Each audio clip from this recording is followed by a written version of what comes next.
ਐਸੇ ਦੀਨਾ ਬੰਧੂ ਗੁਰੂ ਨਾਨਕ ਦੇਵ ਮਹਾਰਾਜ, ਉਹਨਾਂ ਦਾ ਪ੍ਰਕਾਸ਼ ਦਿਹਾੜਾ। ਸਮੁੱਚੀ ਗੁਰੂ ਨਾਨਕ ਨਾਮ ਲੇਵਾ ਸਿੱਖ ਸੰਗਤ 552ਵਾਂ ਪ੍ਰਕਾਸ਼ ਦਿਹਾੜਾ। ਇਸ ਪ੍ਰਕਾਸ਼ ਦਿਹਾੜੇ ਨੂੰ ਸਮਰਪਿਤ ਆਪਾਂ ਗੁਰੂ ਗ੍ਰੰਥ ਸਾਹਿਬ ਮਹਾਰਾਜ ਜੀ ਦੀ ਅਪਾਰ ਬਖਸ਼ਿਸ਼, ਕਿਰਪਾ, ਰਹਿਮਤ ਦੇ ਸਦਕਾ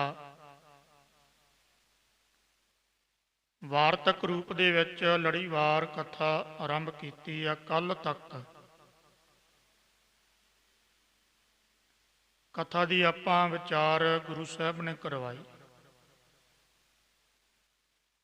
ਦੇਖੋ, ਕਥਾ ਜਿਹੜੀ ਹੈ ਗੁਰੂ ਸਾਹਿਬ ਆਪ ਕਰਾਵੇ, ਬੰਦਾ ਨਾ ਕਵੇ ਮੈਂ ਕਰਦਾ, ਮੈਂ ਹਉਮੈ। ਮਹਾਰਾਜ ਤੇਰੇ ਗੁਣ ਤੂੰ ਆਪ ਹੀ ਕਿਰਪਾ ਕਰਕੇ ਭੱਲੇ ਅਮਰਦਾਸ ਗੁਣ ਤੇਰੇ, ਤੇਰੀ ਉਪਮਾ ਦੋਹੇ ਬਣੇ ਆਵੈ। ਗੁਰੂ ਨਾਨਕ ਤੇਰੀ ਉਪਮਾ ਤੈਨੂੰ ਹੀ ਬਣਨੀ ਆਉਂਦੀ ਆ। ਅਸੀਂ ਅਲਪੱਗ ਜੀਵ, ਤੁੱਛ ਜੀ ਬੁੱਧੀ ਵਾਲੇ, ਤੇਰੇ ਗੁਣ ਕਿੱਥੋਂ ਗਾ ਸਕਾਂਗੇ। ਤੇਰੇ ਕਵਨ ਕਵਨ ਗੁਣ ਕਹਿ ਕਹਿ ਗਾਵਾਂ, ਤੂੰ ਸਾਹਿਬ ਗੁਣੀ ਨਿਧਾਨਾ। ਕੱਲ ਆਪਾਂ ਵਿਚਾਰ ਕੀਤੀ ਸੀ ਗੁਰੂ ਨਾਨਕ ਦੇਵ ਮਹਾਰਾਜ ਜੀ ਸੰਸਾਰ ਵਿੱਚ ਕਿਉਂ ਆਏ। ਸੰਸਾਰ ਦੀ ਸਥਿਤੀ ਉਸ ਸਮੇਂ ਕੀ ਸੀ। ਸੰਸਾਰ ਦੇ ਵਿੱਚ ਪਾਪ ਦਾ ਪਸਾਰਾ, ਬੁਰੇ ਕਰਮਾਂ ਦਾ ਪਸਾਰਾ ਕਿੱਥੋਂ ਤੱਕ ਵਧਿਆ ਪਿਆ ਸੀ। ਇਹ ਵਿਸਥਾਰ ਪੂਰਵਕ ਭਾਈ ਗੁਰਦਾਸ ਜੀ ਦੀਆਂ ਵਾਰਾਂ ਦੇ ਵਿੱਚੋਂ ਪੌੜੀਆਂ ਦੇ ਪ੍ਰਮਾਣ, ਇਤਿਹਾਸ ਦੇ ਪ੍ਰਮਾਣ ਦੇ ਦੁਆਰਾ ਆਪਾਂ ਸਿੱਧ ਕੀਤਾ ਸੀਗਾ। ਕਲਕੱਤੀ ਰਾਜੇ ਕਸਾਈ ਧਰਮ ਪੰਖ ਕਰ ਉਡਰਿਆ। ਧਰਤੀ ਤੋਂ ਭਾਰ ਨਹੀਂ ਝੱਲਿਆ ਗਿਆ। ਧਰਤੀ ਨੇ ਪੁਕਾਰ ਕੀਤੀ। ਗੁਰੂ ਨਾਨਕ ਦੇਵ ਮਹਾਰਾਜ ਜੀ ਆਪ ਨਰਾਇਣ ਕਲਾ ਧਾਰ ਜਗ ਮਹਿ ਪਰਵਰਿਓ। ਆਪ ਖੁਦਾ, ਆਪ ਅਕਾਲ ਪੁਰਖ, ਆਪ ਨਰਾਇਣ ਵਿਆਪਕ, ਆਪ ਰਾਮ ਅੱਲਾ ਸਰੂਪ। ਵਾਹਿਗੁਰੂ ਸਰੂਪ, ਸਭ ਦਾ ਆਸਰਾ, ਸਭ ਦਾ ਅਧਿਸ਼ਠਾਨ। ਸਰਗਨ ਰੂਪ ਦੇ ਵਿੱਚ ਸਤਿਕਾਰਯੋਗ ਬਾਬਾ ਕਲਿਆਣ ਦਾਸ ਮਹਿਤਾ ਜੀ, ਉਹਨਾਂ ਦੇ ਗ੍ਰਹਿ ਵਿਖੇ ਸਤਿਕਾਰਯੋਗ ਮਾਤਾ ਤ੍ਰਿਪਤਾ ਜੀ ਦੀ ਕੁੱਖ ਨੂੰ ਗੁਰੂ ਨਾਨਕ ਨੇ ਭਾਗ ਲਾਏ। ਬਚਪਨ ਦੇ ਕੌਤਕ ਆਪਾਂ ਕੱਲ ਸਾਂਝੇ ਕੀਤੇ ਸੀ। ਅੱਗੇ ਲੜੀਵਾਰ ਕਥਾ। ਦੇਖੋ, ਮੈਂ ਕੱਲ ਵੀ ਬੇਨਤੀ ਕੀਤੀ ਸੀ ਵੀ ਜੇ ਆਪਾਂ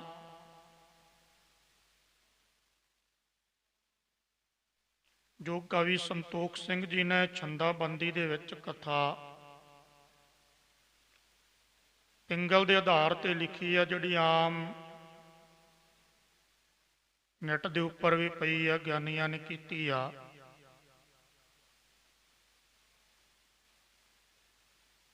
ਗੁਰੂ ਘਰਾਂ ਦੇ ਵਿੱਚ ਵੀ ਇਹ ਕਥਾ ਚੱਲਦੀ ਆ। ਜੇ ਉਹ ਆਪਾਂ ਕਰੀਏ ਉਹਦੇ ਲਈ ਸਮਾਂ ਬਹੁਤ ਚਾਹੀਦਾ। 6 ਮਹੀਨੇ ਕੇਵਲ ਗੁਰੂ ਨਾਨਕ ਦੇਵ ਮਹਾਰਾਜ ਦੀ ਕਥਾ ਤੇ ਲੱਗਣਗੇ। ਮੰਨ ਕੇ ਚੱਲੋ 5-6 ਮਹੀਨੇ, ਕਿਉਂਕਿ ਕਵੀ ਸੰਤੋਖ ਸਿੰਘ ਨੇ ਵਿਸਥਾਰ ਪੂਰਵਕ ਮੁੱਠੀ ਭਰ ਸੂਖਸ਼ਮ ਦੇ ਵਿੱਚ, ਬਰੀਕੀ ਦੇ ਵਿੱਚ ਇਤਿਹਾਸ ਲਿਖਿਆ। ਪਰ ਆਪਾਂ ਵਾਰਤਕ ਕਥਾ ਕਰਨੀ ਆ।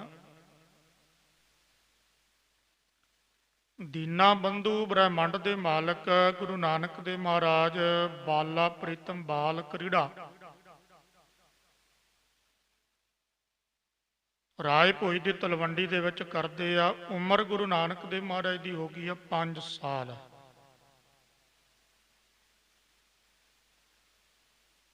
ਜੋ ਘਰੋਂ ਚੁੱਕਦੇ ਆ ਉਹ ਬਾਹਰ ਦੇ ਆਉਂਦੇ, ਇੰਨਾ ਉਦਾਰ ਚਿੱਤ ਹੈ। ਵਿਸ਼ਾਲ ਦਿਲ, ਖੁੱਲਾ ਦਰਿਆ। ਇਹ ਤਾਂ ਹੋਣਾ ਹੀ ਆ, ਕਿਉਂਕਿ ਸਭਨਾ ਜੀਆ ਕਿ ਇੱਕ ਦਾਤਾ ਸੋ ਮੈਂ ਵਿਸਰ ਨਾ ਜਾਈ। ਬਚਨ ਪੜ੍ਹਦੇ ਆ ਨਾ ਆਪਾਂ ਗੁਰਬਾਣੀ ਦੇ ਵਿੱਚ, ਨਾਨਕ ਚਿੰਤਾ ਮਤ ਕਰੋ ਚਿੰਤਾ ਤਿਸ ਹੀ ਹੈ, ਜਲ ਮਹਿ ਜੰਤੂ ਪਾਏ ਕਿ ਤਿੰਨਾ ਪੇ ਰੋਜੀ ਦੇ। ਇਹ ਗੁਰੂ ਨਾਨਕ ਦੀ ਬਾਣੀ ਦਾ ਬਚਨ ਆ। ਜਲ ਦੇ ਵਿੱਚ ਜੀਵ ਜੰਤੂ ਪੈਦਾ ਕਰਕੇ ਉਹਨਾਂ ਨੂੰ ਵੀ ਰੋਜੀ ਰੋਟੀ ਦਿੰਦਾ, ਤੇ ਦੇਣ ਵਾਲਾ ਕੌਣ ਆ? ਦੇਣ ਵਾਲਾ ਗੁਰੂ ਨਾਨਕ। ਦੇਣ ਵਾਲਾ ਧੰਨ ਗੁਰੂ ਗ੍ਰੰਥ ਸਾਹਿਬ ਮਹਾਰਾਜ। ਬਚਪਨ ਦੇ ਵਿੱਚ ਹੀ ਗੁਰੂ ਨਾਨਕ ਦੇਵ ਮਹਾਰਾਜ ਜੀ ਨੇ ਮੰਨੋ ਕਿ ਮੇਰੀ ਜਿਹੜੀ ਸੀ ਨਾ, ਮੇਰਾ ਉਹ ਤਿਆਗ ਦਿੱਤਾ।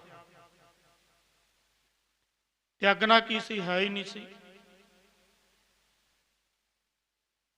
ਤਿਆਗੀ ਉਹ ਵਸਤੂ ਜਾਂਦੀ ਆ, ਤਿਆਗਿਆ ਉਹ ਪਦਾਰਥ ਜਾਂਦਾ, ਤਿਆਗੀ ਉਹ ਚੀਜ਼ ਜਾਂਦੀ ਆ ਜਿਸ ਦੇ ਪ੍ਰਤੀ ਆਪਾਂ ਜਿਹਨੂੰ ਗ੍ਰਹਿਣ ਕੀਤਾ, ਜਿਹਨੂੰ ਫੜਿਆ,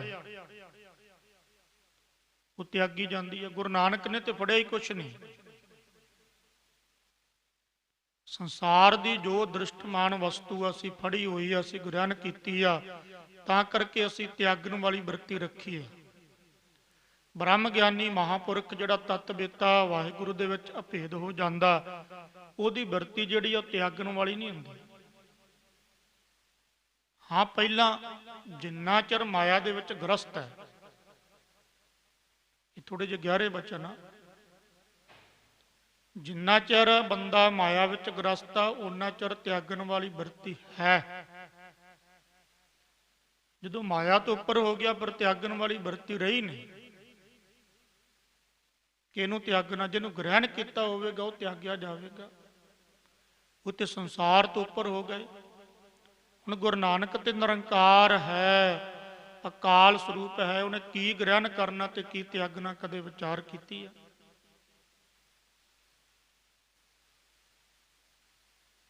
ਇੱਕ ਹੋਰ ਬੇਨਤੀ ਕਰਾਂ, ਜਿੰਨਾ 10 ਗੁਰੂ ਸਾਹਿਬਾਨਾਂ ਦਾ ਇਤਿਹਾਸ ਹੈ ਤੁਸੀਂ ਪੜ੍ਹ ਲਓ, ਜਿੰਨਾ ਵੀ। ਇਸ ਕਰਕੇ ਕਿਹਾ ਜਾਂਦਾ ਵੀ ਇਹ ਗੁਰੂ ਸਾਹਿਬ ਦੇ ਕੌਤਕ ਆ।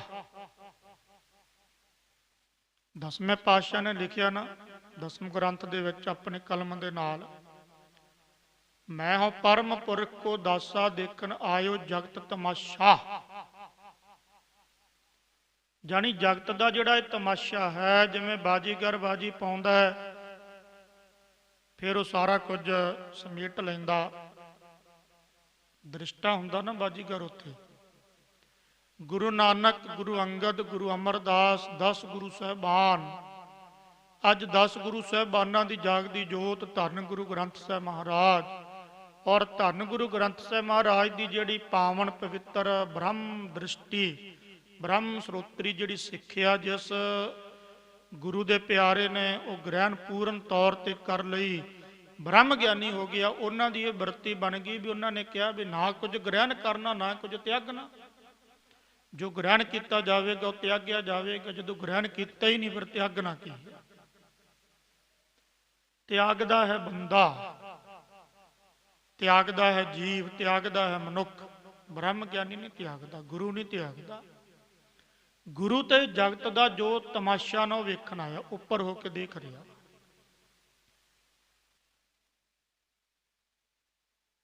ਦਾਸ ਗੁਰੂ ਸਾਹਿਬਾਨਾਂ ਦਾ ਜਿੰਨਾ ਇਤਿਹਾਸ ਹੈ, ਇਸ ਕਰਕੇ ਕਿਹਾ ਬਾਲ ਕ੍ਰੀੜਾ,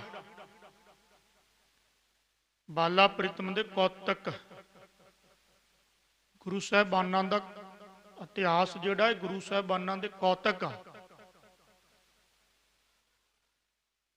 ਇਹਨਾਂ ਕੌਤਕਾਂ ਦੇ ਵਿੱਚੋਂ ਇੱਕ ਝਲਕ ਆ, ਝਲਕ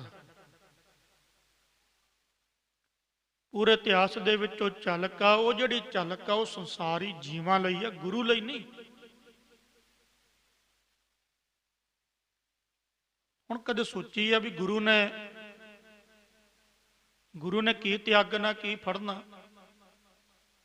ਕਿ ਗੁਰੂ ਨੂੰ ਮਾਇਆ ਦੀ ਲੋੜ ਸੀ, ਕਿ ਗੁਰੂ ਨੂੰ ਪਦਾਰਥਾਂ ਦੀ ਲੋੜ ਸੀ, ਕਿ ਗੁਰੂ ਨੂੰ ਸੰਸਾਰਕ ਧੰਦਿਆਂ ਵਿੱਚ ਖਚਿਤ ਹੋਣ ਦੀ ਲੋੜ ਸੀ? ਨਹੀਂ। ਪਰ ਹੋਈ ਵੀ ਆ, ਲੱਗਦਾ ਵੀ ਆ, ਹੋਏ ਹੈ, ਨਿਰਲੇਪ ਹੈ। ਸੰਸਾਰ ਵਿੱਚ ਰਹਿੰਦੇ ਹੋਏ ਸਾਨੂੰ ਇੱਕ ਤਰੀਕਾ, ਸਾਨੂੰ ਇੱਕ ਢੰਗ, ਸਾਨੂੰ ਇੱਕ ਜੁਗਤੀ ਦੱਸ ਰਹੇ ਨੇ।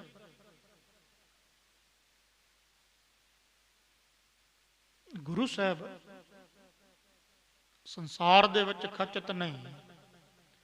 ਬਾਲਾ ਪ੍ਰੀਤਮ ਗੁਰੂ ਨਾਨਕ ਦੇ ਮਹਾਰਾਜ ਜਿੰਨਾ ਸਮਾਨ ਘਰ ਵਿੱਚੋਂ ਚੁੱਕਦੇ ਆ, ਜਾ ਕੇ ਬਾਹਰ ਸੁੱਟੇ ਆਉਂਦੇ ਆ, ਉਹਦਾ ਮਤਲਬ ਇਹ ਨਹੀਂ ਕਿ ਉਹਨਾਂ ਨੂੰ ਸੰਸਾਰ ਦੇ ਪਦਾਰਥਾਂ ਦੇ ਨਾਲ ਮੋਹ ਸੀ, ਜਾਂ ਕਹਿ ਲਈਏ ਵੀ ਉਹ ਕੋਈ ਨੁਕਸਾਨ ਕਰਦੇ ਸੀ। ਇਹ ਵੀ ਮੈਂ ਕਹਿ ਦੇਵਾਂ, ਚਲੋ ਮੋਹ ਤਾਂ ਨਹੀਂ ਸੀ, ਵੀ ਜੋ ਚੁੱਕਿਆ, ਬਰਤਨ ਚੁੱਕਿਆ, ਕੋਈ ਭਾਂਡਾ ਚੁੱਕਿਆ, ਕੋਈ ਸਿਉਣੇ ਦਾ ਇੱਥੋਂ ਤੱਕ ਗਹਿਣਾ ਚੁੱਕਿਆ, ਉਹ ਬਾਹਰ ਜਾ ਕੇ ਸੁੱਟੇ ਆਏ, ਇਹਦਾ ਮਤਲਬ ਮੋਹ ਤੇ ਨਹੀਂ ਸੀ। ਫਿਰ ਤਿਆਗੀ ਸੀ? ਹਾਂ, ਤਿਆਗੀ ਸੀ, ਪਰ ਉਹਨਾਂ ਦਾ ਜਿਹੜਾ ਤਿਆਗ ਪੁਣਾ ਝਲਕ ਰਿਹਾ ਸੀ, ਉਹ ਸਾਡੇ ਪ੍ਰਤੀ ਉਪਦੇਸ਼ ਸੀ, ਸਾਨੂੰ ਉਪਦੇਸ਼ ਹੈ। ਇਹਦਾ ਮਤਲਬ ਇਹ ਨਹੀਂ ਵੀ ਇਹ ਸਭ ਕੁਝ ਬਾਹਰ ਆਪਾਂ ਸੁੱਟ ਦੇਣਾ ਜੋ ਘਰ ਵਿੱਚ ਆਏ, ਤੇ ਵੀ ਇਹਨਾਂ ਪਦਾਰਥਾਂ ਦੇ ਨਾਲ ਲਗਾਓ ਨਾ ਹੋਵੇ ਜਿਵੇਂ ਰਾਜਾ ਜਨਕ ਉੱਪਰ ਸੀ। ਆਓ ਹੁਣ ਆਪਾਂ ਇਤਿਹਾਸ ਵੱਲ ਰੁਖ ਕਰੀਏ, ਇਤਿਹਾਸ ਵੱਲ ਮੁੜੀਏ। 5-6 ਸਾਲ ਦੀ ਉਮਰ ਹੋ ਗਈ ਗੁਰੂ ਨਾਨਕ ਦੇਵ ਮਹਾਰਾਜ ਦੀ ਆਜੂ। ਸਤਿਕਾਰਯੋਗ ਬਾਬਾ ਕਲਿਆਣ ਦਾਸ ਜੀ ਪੰਡਤ ਹਰਦਿਆਲ ਕੋਲੇ ਗਏ, ਕਹਿਣ ਲੱਗੇ, ਪੰਡਤ ਜੀ, ਬ੍ਰਾਹਮਣ ਜੀ, ਰਾਮ ਰਾਮ। ਹਾਂ, ਰਾਮ ਰਾਮ। ਪੰਡਤ ਜੀ, ਤੁਸੀਂ ਇਹ ਗੱਲ ਕਹੀ ਸੀ ਜਦੋਂ ਮੇਰੇ ਪੁੱਤਰ ਨਾਨਕ ਨੇ ਜਨਮ ਲਿਆ। ਦੇਖੋ, ਨਾਨਕ ਕਹਿੰਦੇ, ਆਪਾਂ ਗੁਰੂ ਨਾਨਕ ਕਹਿਣਾ, ਪਰ ਇਤਿਹਾਸ ਨੂੰ ਦਰਸਾਉਣ ਦੇ ਲਈ, ਇਤਿਹਾਸ ਨੂੰ ਦੱਸਣ ਦੇ ਲਈ ਕਈ ਥਾਵਾਂ ਤੇ ਕਥਾਵਾਚਕ ਜਾਂ ਕੋਈ ਸੰਤ ਮਹਾਤਮਾ ਰਾਗੀ ਢਾਡੀ ਉਹ ਨਾਨਕ ਸ਼ਬਦ ਆਪਣੇ ਵੱਲੋਂ ਨਹੀਂ, ਜੋ ਇਤਿਹਾਸ ਦੇ ਬੋਲ ਹੁੰਦੇ ਆ ਉਹ ਦੁਹਰਾਏ ਜਾਂਦੇ ਆ। ਬਾਬਾ ਮਹਿਤਾ ਕਲਿਆਣ ਦਾਸ ਕਹਿਣ ਲੱਗਾ, ਪੰਡਤ ਜੀ, ਬ੍ਰਾਹਮਣ ਜੀ, ਤੁਸੀਂ ਇਹ ਗੱਲ ਕਹੀ ਸੀ ਵੀ ਤੇਰਾ ਨਾਨਕ ਰੱਬੀ ਅਵਤਾਰ ਹੈ, ਨਿਰੰਕਾਰੀ ਅਵਤਾਰ ਹੈ, ਮਹਾਨ ਹਸਤੀ ਹੈ, ਕੋਈ ਪ੍ਰਮਾਤਮਾ ਰੂਪ ਹੈ, ਕੋਈ ਪੁੱਜੀ ਹੋਈ ਰੂਹ ਹੈ। ਪੰਡਤ ਹਰਦਿਆਲ ਕਹਿਣ ਲੱਗਾ ਵੀ ਕਿਉਂ? ਕਹਿੰਦਾ, ਮੈਨੂੰ ਨਹੀਂ ਲੱਗਦਾ। ਕੀ ਕਾਰਨ ਕੀ ਹੈ? ਕਹਿੰਦਾ, ਬਸ ਛੋਟਾ ਜਿਹਾ ਹੈ ਤੇ ਘਰ ਵਿੱਚ ਲਾਂਭੇ ਲਾਂਭੇ ਤੋਂ ਵਰਥ ਆ ਵੀ ਜੋ ਚੀਜ਼ ਆਉਂਦੀ ਹੱਥ ਵਿੱਚ ਉਹ ਬਾਹਰ ਜਾ ਕੇ ਸੁੱਟੇ ਆਉਂਦਾ, ਜਾ ਕੇ ਗਵਾ ਆਉਂਦਾ, ਪਰ ਅਸੀਂ ਬੜੇ ਦੁਖੀ ਆ। ਇੱਕ ਗੱਲ ਹੋਰ ਆ, ਪੰਡਤ ਜੀ, ਜੇ ਪੁੱਛਦੇ ਆ ਤੇ ਅੱਗੋਂ ਨੰਮੋ ਝੀਣਾ ਜਾ ਹੋ ਕੇ ਨੀਵੀਂ ਜੀ ਪਾ ਕੇ ਨੇਤਰ ਜੇ ਥੱਲੇ ਨੂੰ ਸੁੱਟ ਕੇ ਤੇ ਬਸ ਖੜ ਜਾਂਦਾ, ਕੁਝ ਦੱਸਦਾ ਹੀ ਨਹੀਂ।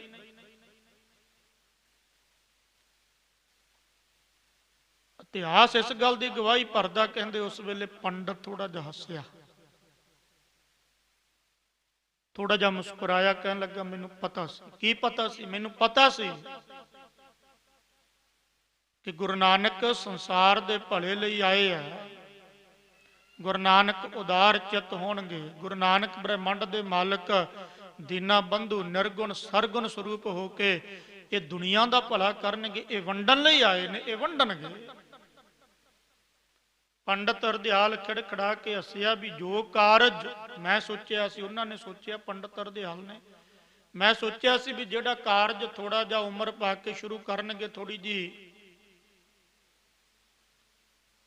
ਵੱਡੀ ਉਮਰ ਵਿੱਚ ਇਹ ਕਾਰਜ ਸ਼ੁਰੂ ਕਰਨਗੇ, ਪਰ ਇਹਨਾਂ ਨੇ ਤੇ ਬਚਪਨ ਦੇ ਵਿੱਚ ਹੀ ਉਹ ਕਾਰਜ, ਧੰਨ ਗੁਰੂ ਨਾਨਕ। पंडित ने कहा धन गुरु नानक। फिर की किया जावे? पंडित कहन लग्या भी पढ़ने पाओ। राय भोए की तलवंडी विच रहिंदा सी गोपाल दत्त पंडित। गोपाल दत्त पंडित गिनती दे विच मार सी, पहाड़ियां विच मार सी।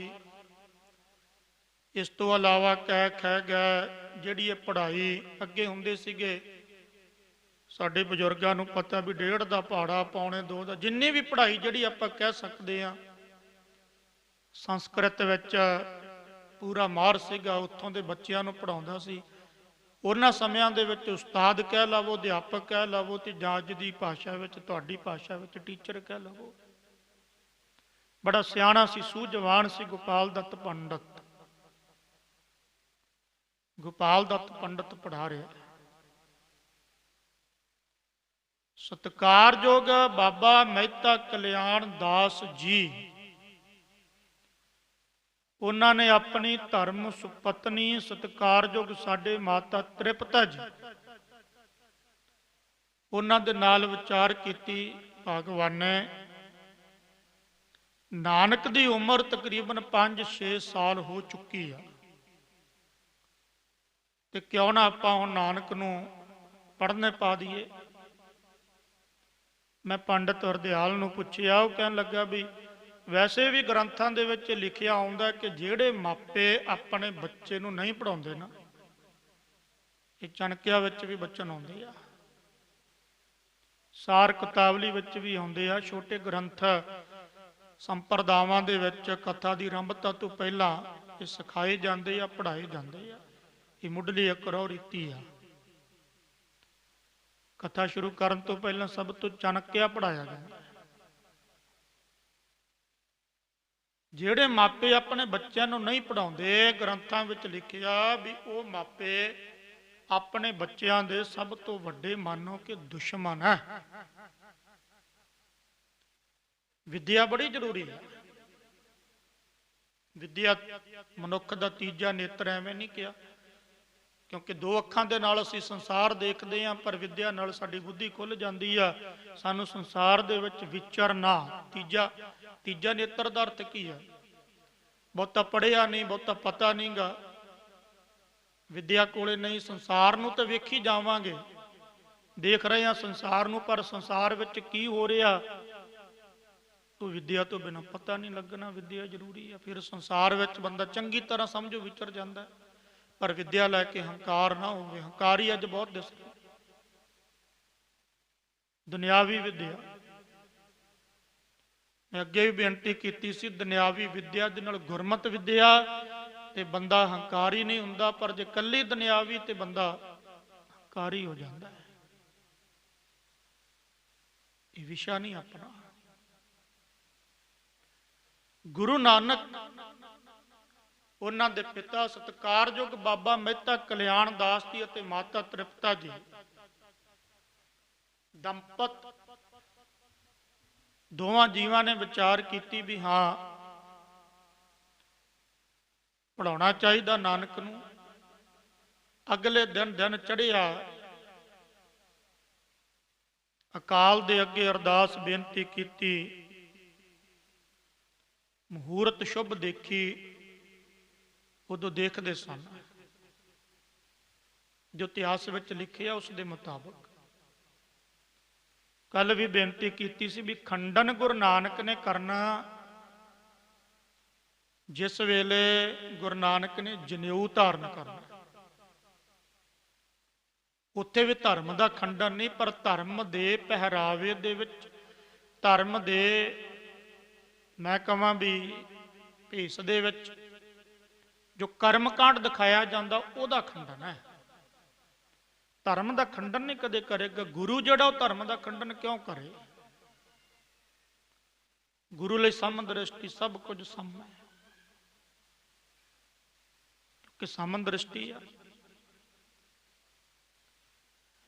ਮਹੂਰਤ ਅਦਿਕ ਸੋਧੀ ਗਈ ਤੇ ਉਸ ਤੋਂ ਬਾਅਦ ਪੰਡਤ ਗੋਪਾਲ ਦੱਤ ਕੋਲੇ ਗੁਰੂ ਨਾਨਕ ਨੂੰ ਲੈ ਕੇ ਗਏ ਬਾਬਾ ਮਹਿਤਾ ਕਲਿਆਣ ਦਾਸ ਜੀ।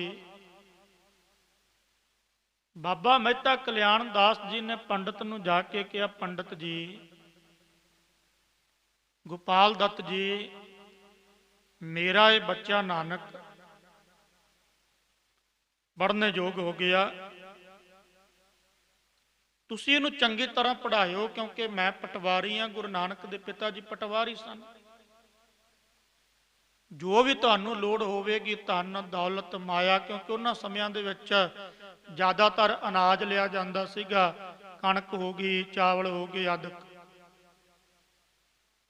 ਜੋ ਤੁਹਾਨੂੰ ਲੋੜ ਆ ਉਹ ਮੈਂ ਦੇ ਦੇਵਾਂਗਾ, ਪਰ ਮੇਰੇ ਨਾਨਕ ਦਾ ਖਿਆਲ ਰੱਖਿਓ। ਪੰਡਤ ਗੋਪਾਲ ਦੱਤ ਕਹਿਣ ਲੱਗਾ, ਜ਼ਰੂਰ। ਬਾਬਾ ਮਹਿਤਾ ਕਲਿਆਣ ਦਾਸ ਜੀ ਇਹ ਕਹਿ ਕੇ ਤੁਰ ਗਏ। ਗੋਪਾਲ ਦੱਤ ਪੰਡਤ ਗੁਰੂ ਨਾਨਕ ਦੇਵ ਮਹਾਰਾਜ ਨੂੰ ਪੜਾਉਣ ਲੱਗਿਆ। ਹੁਣ ਗੁਰੂ ਨਾਨਕ ਦੇਵ ਮਹਾਰਾਜ ਨੂੰ ਕੌਣ ਪੜਾਵੇ? ਜਿਹੜਾ ਹੈ ਗਿਣਤੀ ਤੋਂ ਪਰੇ, ਜਿਹੜਾ ਮਿਣਤੀ ਤੋਂ ਪਰੇ, ਜਿਹਦੀ ਕੀਮਤ ਹੀ ਨਹੀਂ, ਨਿਰੰਕਾਰ, ਨਾ ਗਿਣਤੀ ਚ, ਨਾ ਮਿਣਤੀ ਚ, ਨਾ ਕੀਮਤ ਚ, ਜਿਹੜਾ ਸਭ ਨੂੰ ਪੜਾ ਰਿਹਾ, ਜਿਹੜਾ ਸਾਰਿਆਂ ਦਾ ਕਰਤਾ ਹੈ, ਸ੍ਰਿਸ਼ਟੀ ਦਾ ਕਰਤਾ, ਉਹਨੂੰ ਪੜਾਉਣਾ ਕਿਹਨੇ ਆ? ਇਹ ਤੇ ਸਾਡੇ ਅੰਦਰ ਇੱਕ ਗੋਪਾਲ ਦੱਤ ਪੰਡਤ ਦੇ ਅੰਦਰ ਇੱਕ ਅਗਿਆਨ ਦਾ ਪਰਦਾ ਸੀਗਾ ਵੀ ਮੈਂ ਨਾਨਕ ਨੂੰ ਪੜਾਵਾਂ। ਕਹਿਣ ਲੱਗਾ, ਬੇਟਾ ਨਾਨਕ, ਇੱਕ ਗੁਰੂ ਨਾਨਕ ਨੇ ਪੰਡਤ ਦੇ ਕਹਿਣ ਤੋਂ ਪਹਿਲਾਂ ਹੀ ਸਾਰੀ ਜਿੰਨੀ ਗਿਣਤੀ ਸੀ, ਜਿੰਨੀ ਮਿਣਤੀ ਸੀ, ਸਭ ਕੁਝ ਮਹਾਰਾਜ ਨੇ, ਕਿਉਂਕਿ ਇਤਿਹਾਸ ਇਸ ਗੱਲ ਦੀ ਗਵਾਹੀ ਦਿੰਦਾ ਵੀ ਗੁਰੂ ਨਾਨਕ ਦਾ ਕੋਈ ਗੁਰੂ ਨਹੀਂ ਹੋਇਆ। ਬਾਕੀ ਸਤਿਕਾਰਯੋਗ ਜਿੰਨੇ ਵੀ ਤ੍ਰੇਤੇ ਦਾ ਅਵਤਾਰ, ਦੁਆਪਰ ਦਾ ਅਵਤਾਰ, ਉਹਨਾਂ ਦੇ ਗੁਰੂ ਮੰਨੇ ਆ, ਸ਼ਾਸਤਰ ਦਾ ਗੁਰੂ ਵੀ ਮੰਨੇ ਆ ਤੇ ਸ਼ਸਤਰ ਦਾ ਗੁਰੂ ਵੀ ਮੰਨੇ ਆ, ਪਰ ਗੁਰੂ ਨਾਨਕ ਦਾ ਗੁਰੂ ਨਹੀਂ। ਗੁਰੂ ਨਾਨਕ ਦਾ ਗੁਰੂ ਕੌਣ ਹੋ ਸਕਦਾ?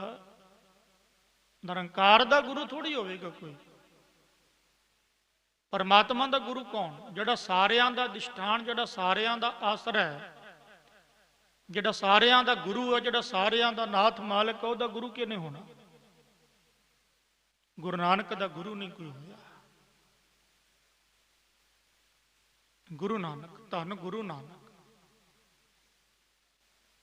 ਪੰਡਤ ਗੋਪਾਲ ਦੱਤ ਨੇ ਆਪਣੇ ਮੂੰਹ ਵਿੱਚ ਉਂਗਲਾਂ ਲੈ ਲਈਆਂ, ਨੇਤਰ ਥੋੜੇ ਜਿਹੇ ਖੜ ਗਏ, ਹੈਰਾਨ ਜਾ ਹੋਇਆ, ਕੁਝ ਸਮਾਂ ਬੋਲਿਆ ਨਾ। ਗੁਰੂ ਨਾਨਕ ਦੇਵ ਮਹਾਰਾਜ ਵੱਲ ਤੱਕਦਾ ਰਿਹਾ। ਮਨ ਵਿੱਚ ਵਿਚਾਰ ਆਏ ਕਿ ਸੁਣਿਆ ਸੀ ਪੰਡਤ ਹਰਦਿਆਲ ਜੀ ਕੋਲ, ਕਿਉਂਕਿ ਪੰਡਤ ਲੋਕ ਆਪਸ ਵਿੱਚ ਇਕੱਠੇ ਬਹਿੰਦੇ ਆ, ਸੁਣਨ ਵਿੱਚ ਆਇਆ ਸੀ ਦੌਲਤਾਂ ਕੋਲੋਂ ਵੀ ਜਿਹੜਾ ਬਾਬਾ ਮਹਿਤਾ ਕਲਿਆਣ ਦਾਸ ਪਟਵਾਰੀ ਦੇ ਗ੍ਰਹਿ ਵੇਖੇ ਜਿਸ ਬਾਲਕ ਨੇ, ਜਿਸ ਬੱਚੇ ਨੇ ਜਨਮ ਲਿਆ, ਵੀ ਉਹ ਤੇ ਕੋਈ ਪਹੁੰਚੀ ਹੋਈ ਰੂਹ, ਰੱਬੀ ਰੂਹ, ਕੋਈ ਕਿਉਂ ਲੱਗਦਾ ਦੁਨੀਆ ਦਾ ਭਲਾ ਕਰਨ ਆਇਆ। ਥੋੜਾ ਜਿਹਾ ਮਨ ਵਿੱਚ ਗੋਪਾਲ ਦੱਤ ਦੇ ਵੀ ਸ਼ਾਇਦ ਤਾਂ ਮੈਂ ਕਹਿੰਦਾ ਵੀ ਅਜੇ ਉਸ ਵੇਲੇ ਸ਼ੰਕਾ ਸੀ ਵੀ ਗੁਰੂ ਨਾਨਕ ਵਾਕਈ ਨਿਰੰਕਾਰ ਰੂਪ ਨਾ ਹੋਣ, ਫਿਰ ਕਿਤੇ ਕਵੇ ਵੀ ਨਹੀਂ। ਹੈਰਾਨ ਹੋ ਗਿਆ ਜੋ ਗੁਰੂ ਨਾਨਕ ਨੇ, ਹਜੇ ਪੰਡਤ ਪਹਿਲਾਂ ਬੋਲਣ ਲੱਗਿਆ, ਮੁਖ ਤੋਂ ਥੋੜਾ ਜਿਹਾ ਕਹਿੰਦਾ ਤੇ ਗੁਰੂ ਨਾਨਕ ਪਹਿਲਾਂ ਹੀ ਸਭ ਕੁਝ ਸੁਣਾ ਦਿੰਦੇ। ਸ਼ਾਬਾਸ਼ ਬੱਚੇ, ਸ਼ਾਬਾਸ਼। ਗੁਰੂ ਨਾਨਕ ਘਰੇ ਗਏ, ਮਾਂ ਤ੍ਰਿਪਤਾ ਨੇ ਬੜਾ ਪਿਆਰ ਕੀਤਾ, ਮੇਰਾ ਪੁੱਤ ਅੱਜ ਪੜ੍ਹ ਕੇ ਆਇਆ। ਜਿਵੇਂ ਦੁਨਿਆਵੀ ਤੌਰ ਤੇ ਆਪਾਂ ਦੇਖਦੇ ਹਾਂ, ਮਾਂ ਬੜੀ ਖੁਸ਼ ਹੁੰਦੀ ਆ, ਮੇਰਾ ਬੱਚਾ ਪਹਿਲੇ ਦਿਨ ਸਕੂਲੋਂ ਆਇਆ, ਮੇਰਾ ਲਾਲ, ਮੇਰੇ ਜਿਗਰ ਦਾ ਟੋਟਾ, ਮੇਰੀ ਅੱਖ ਦਾ ਤਾਰਾ, ਮੇਰੇ ਗਲ ਦਾ ਹਾਰ। ਕਿੰਨਾ ਪਿਆਰ ਕਰਦੀ ਮਾਂ, ਕਿਉਂਕਿ ਮਾਂ ਨੂੰ ਹੁੰਦਾ ਮੇਰਾ ਬੱਚਾ ਪੜ੍ਹ ਕੇ ਆਇਆ। ਘੁੱਟ ਕੇ ਜੱਫੀ ਚ ਲਿਆ ਮਾਂ ਨੇ, ਪੁੱਤ ਕੀ ਪੜ੍ਹ ਕੇ ਆਇਆ? ਬਸ ਜੋ ਪੜ੍ਹਿਆ ਸੀ ਮਹਾਰਾਜ ਨੇ ਸੁਣਾ ਦਿੱਤਾ। ਦੋਵੇਂ ਜੀ ਦੰਪਤ, ਸਤਿਕਾਰਯੋਗ ਬਾਬਾ ਮਹਿਤਾ ਕਲਿਆਣ ਦਾਸ ਜੀ, ਸਤਿਕਾਰਯੋਗ ਮਾਤਾ ਤ੍ਰਿਪਤਾ ਜੀ, ਬੜੇ ਖੁਸ਼ ਹੋਏ ਵੀ ਸਾਡਾ ਨਾਨਕ। ਹੁਣ ਇੱਕ ਗੱਲ ਯਾਦ ਰੱਖਿਓ, ਗੁਰੂ ਨਾਨਕ ਦੇਵ ਮਹਾਰਾਜ ਸੰਸਾਰ ਦੇ ਵਿੱਚ ਜੋ ਕਾਰ ਵਿਹਾਰ ਕਰ ਰਹੇ ਆ, ਮੈਂ ਪਹਿਲਾਂ ਬੇਨਤੀ ਕੀਤੀ ਆ ਵੀ ਗੁਰੂ ਨਾਨਕ ਦੇਵ ਮਹਾਰਾਜ ਦੇਖਣ ਆਇਓ, ਜਗਤ ਤਮਾਸ਼ਾ ਹੀ ਆ। ਜੋ 10ਵੇਂ ਪਾਤਸ਼ਾਹ ਨੇ ਬਚਨ ਕੀਤੇ ਸਮਝੋ ਉਹੀ ਆ।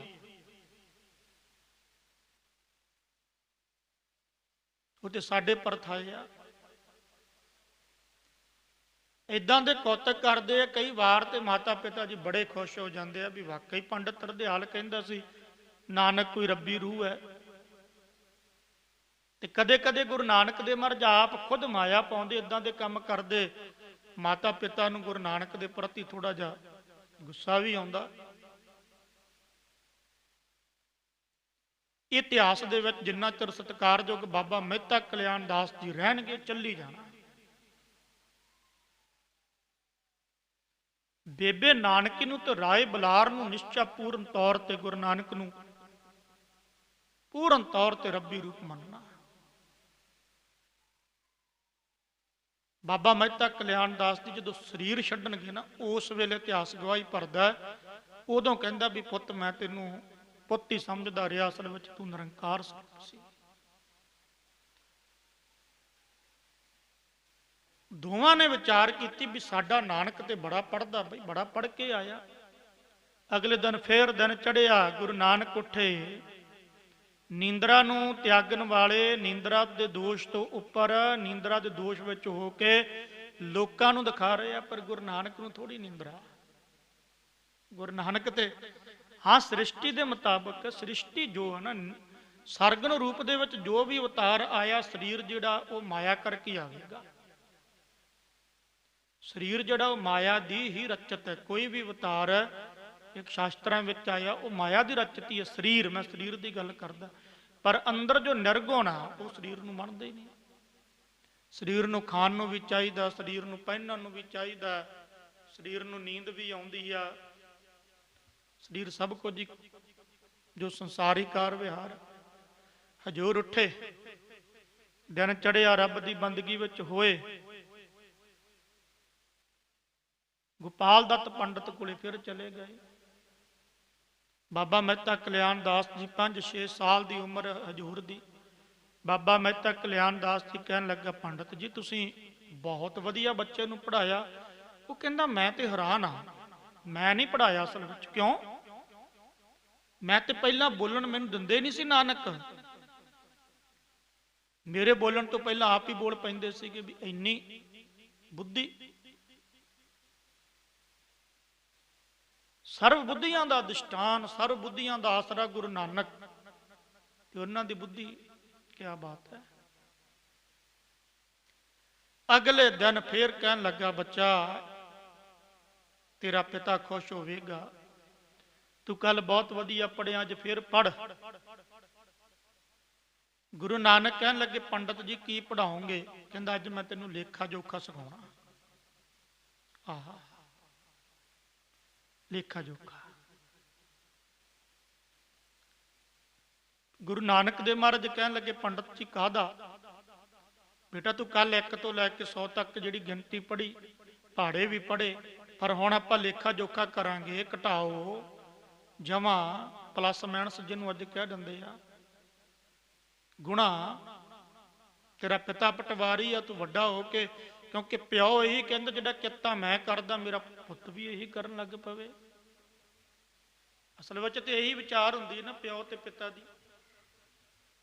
ਜੋ ਧੰਦਾ ਪਿਤਾ ਕਰਦਾ ਹੁਣ ਉਹ ਪੁੱਤ ਕਰਦੇ ਆ, ਦੁਨਿਆਵੀ ਤੌਰ ਤੇ ਆਪਾਂ ਨੂੰ ਪਤਾ। ਲੇਖਾ ਜੋਖਾ ਜਿਹੜਾ ਬੱਚੇ ਉਹ ਤੂੰ ਸਿੱਖ ਲਾ। ਇਹ ਬਚਨ ਸੁਣ ਕੇ ਪੰਡਤ ਗੋਪਾਲ ਦੱਤ ਨੂੰ ਗੁਰੂ ਨਾਨਕ ਦੇਵ ਮਹਾਰਾਜ ਕਹਿਣ ਲੱਗੇ, ਪੰਡਤ ਜੀ ਮੈਨੂੰ ਇੱਕ ਗੱਲ ਦੱਸੋ ਵੀ ਤੁਸੀਂ ਲੇਖਾ ਜੋਖਾ ਕਰ ਲੈਂਦੇ ਹੋ? ਕਹਿੰਦਾ ਹਾਂ। ਨਾਨਕ ਮੈਂ ਤੇਰਾ ਟੀਚਰ ਆ, ਮੈਂ ਤੇਰਾ ਉਸਤਾਦ ਆ, ਮੈਂ ਤੈਨੂੰ ਪੜ੍ਹਾ ਰਿਹਾ।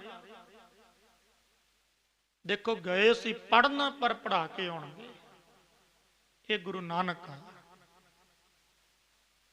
ਦੁਨੀਆ ਦੇ ਵਿੱਚ ਜਿੰਨਾ ਮਰਜ਼ੀ ਇਤਿਹਾਸ ਪੜ੍ਹ ਲਵੋ, ਇਤਿਹਾਸ ਵਾਚ ਲਵੋ, ਸਾਰੇ ਪੀਰ ਪਕੰਬਰ ਅਵਤਾਰ ਔਲੀਏ ਸਤਿਕਾਰਯੋਗ ਹੈ। ਉਹ ਜਿਸ ਵੇਲੇ ਪੜ੍ਹਨ ਗਏ ਆ, ਉਹ ਪੜ੍ਹ ਕੇ ਆਏ ਆਪਣੇ ਉਸਤਾਦ ਟੀਚਰ ਕੋਲੋਂ, ਆਪਣੇ ਅਧਿਆਪਕ ਕੋਲੋਂ ਪੜ੍ਹਨ ਗਏ ਆ, ਉਹ ਪੜ੍ਹ ਕੇ ਆਏ ਆ। ਪਰ ਇੱਕ ਕੇਵਲ ਸ੍ਰਿਸ਼ਟੀ ਦੇ ਮਾਲਕ, ਬ੍ਰਹਿਮੰਡ ਦੇ ਮਾਲਕ, ਇਤਿਹਾਸ ਇਹਨਾਂ ਗੱਲਾਂ ਦੀ ਗਵਾਹੀ ਭਰਦਾ ਹੈ।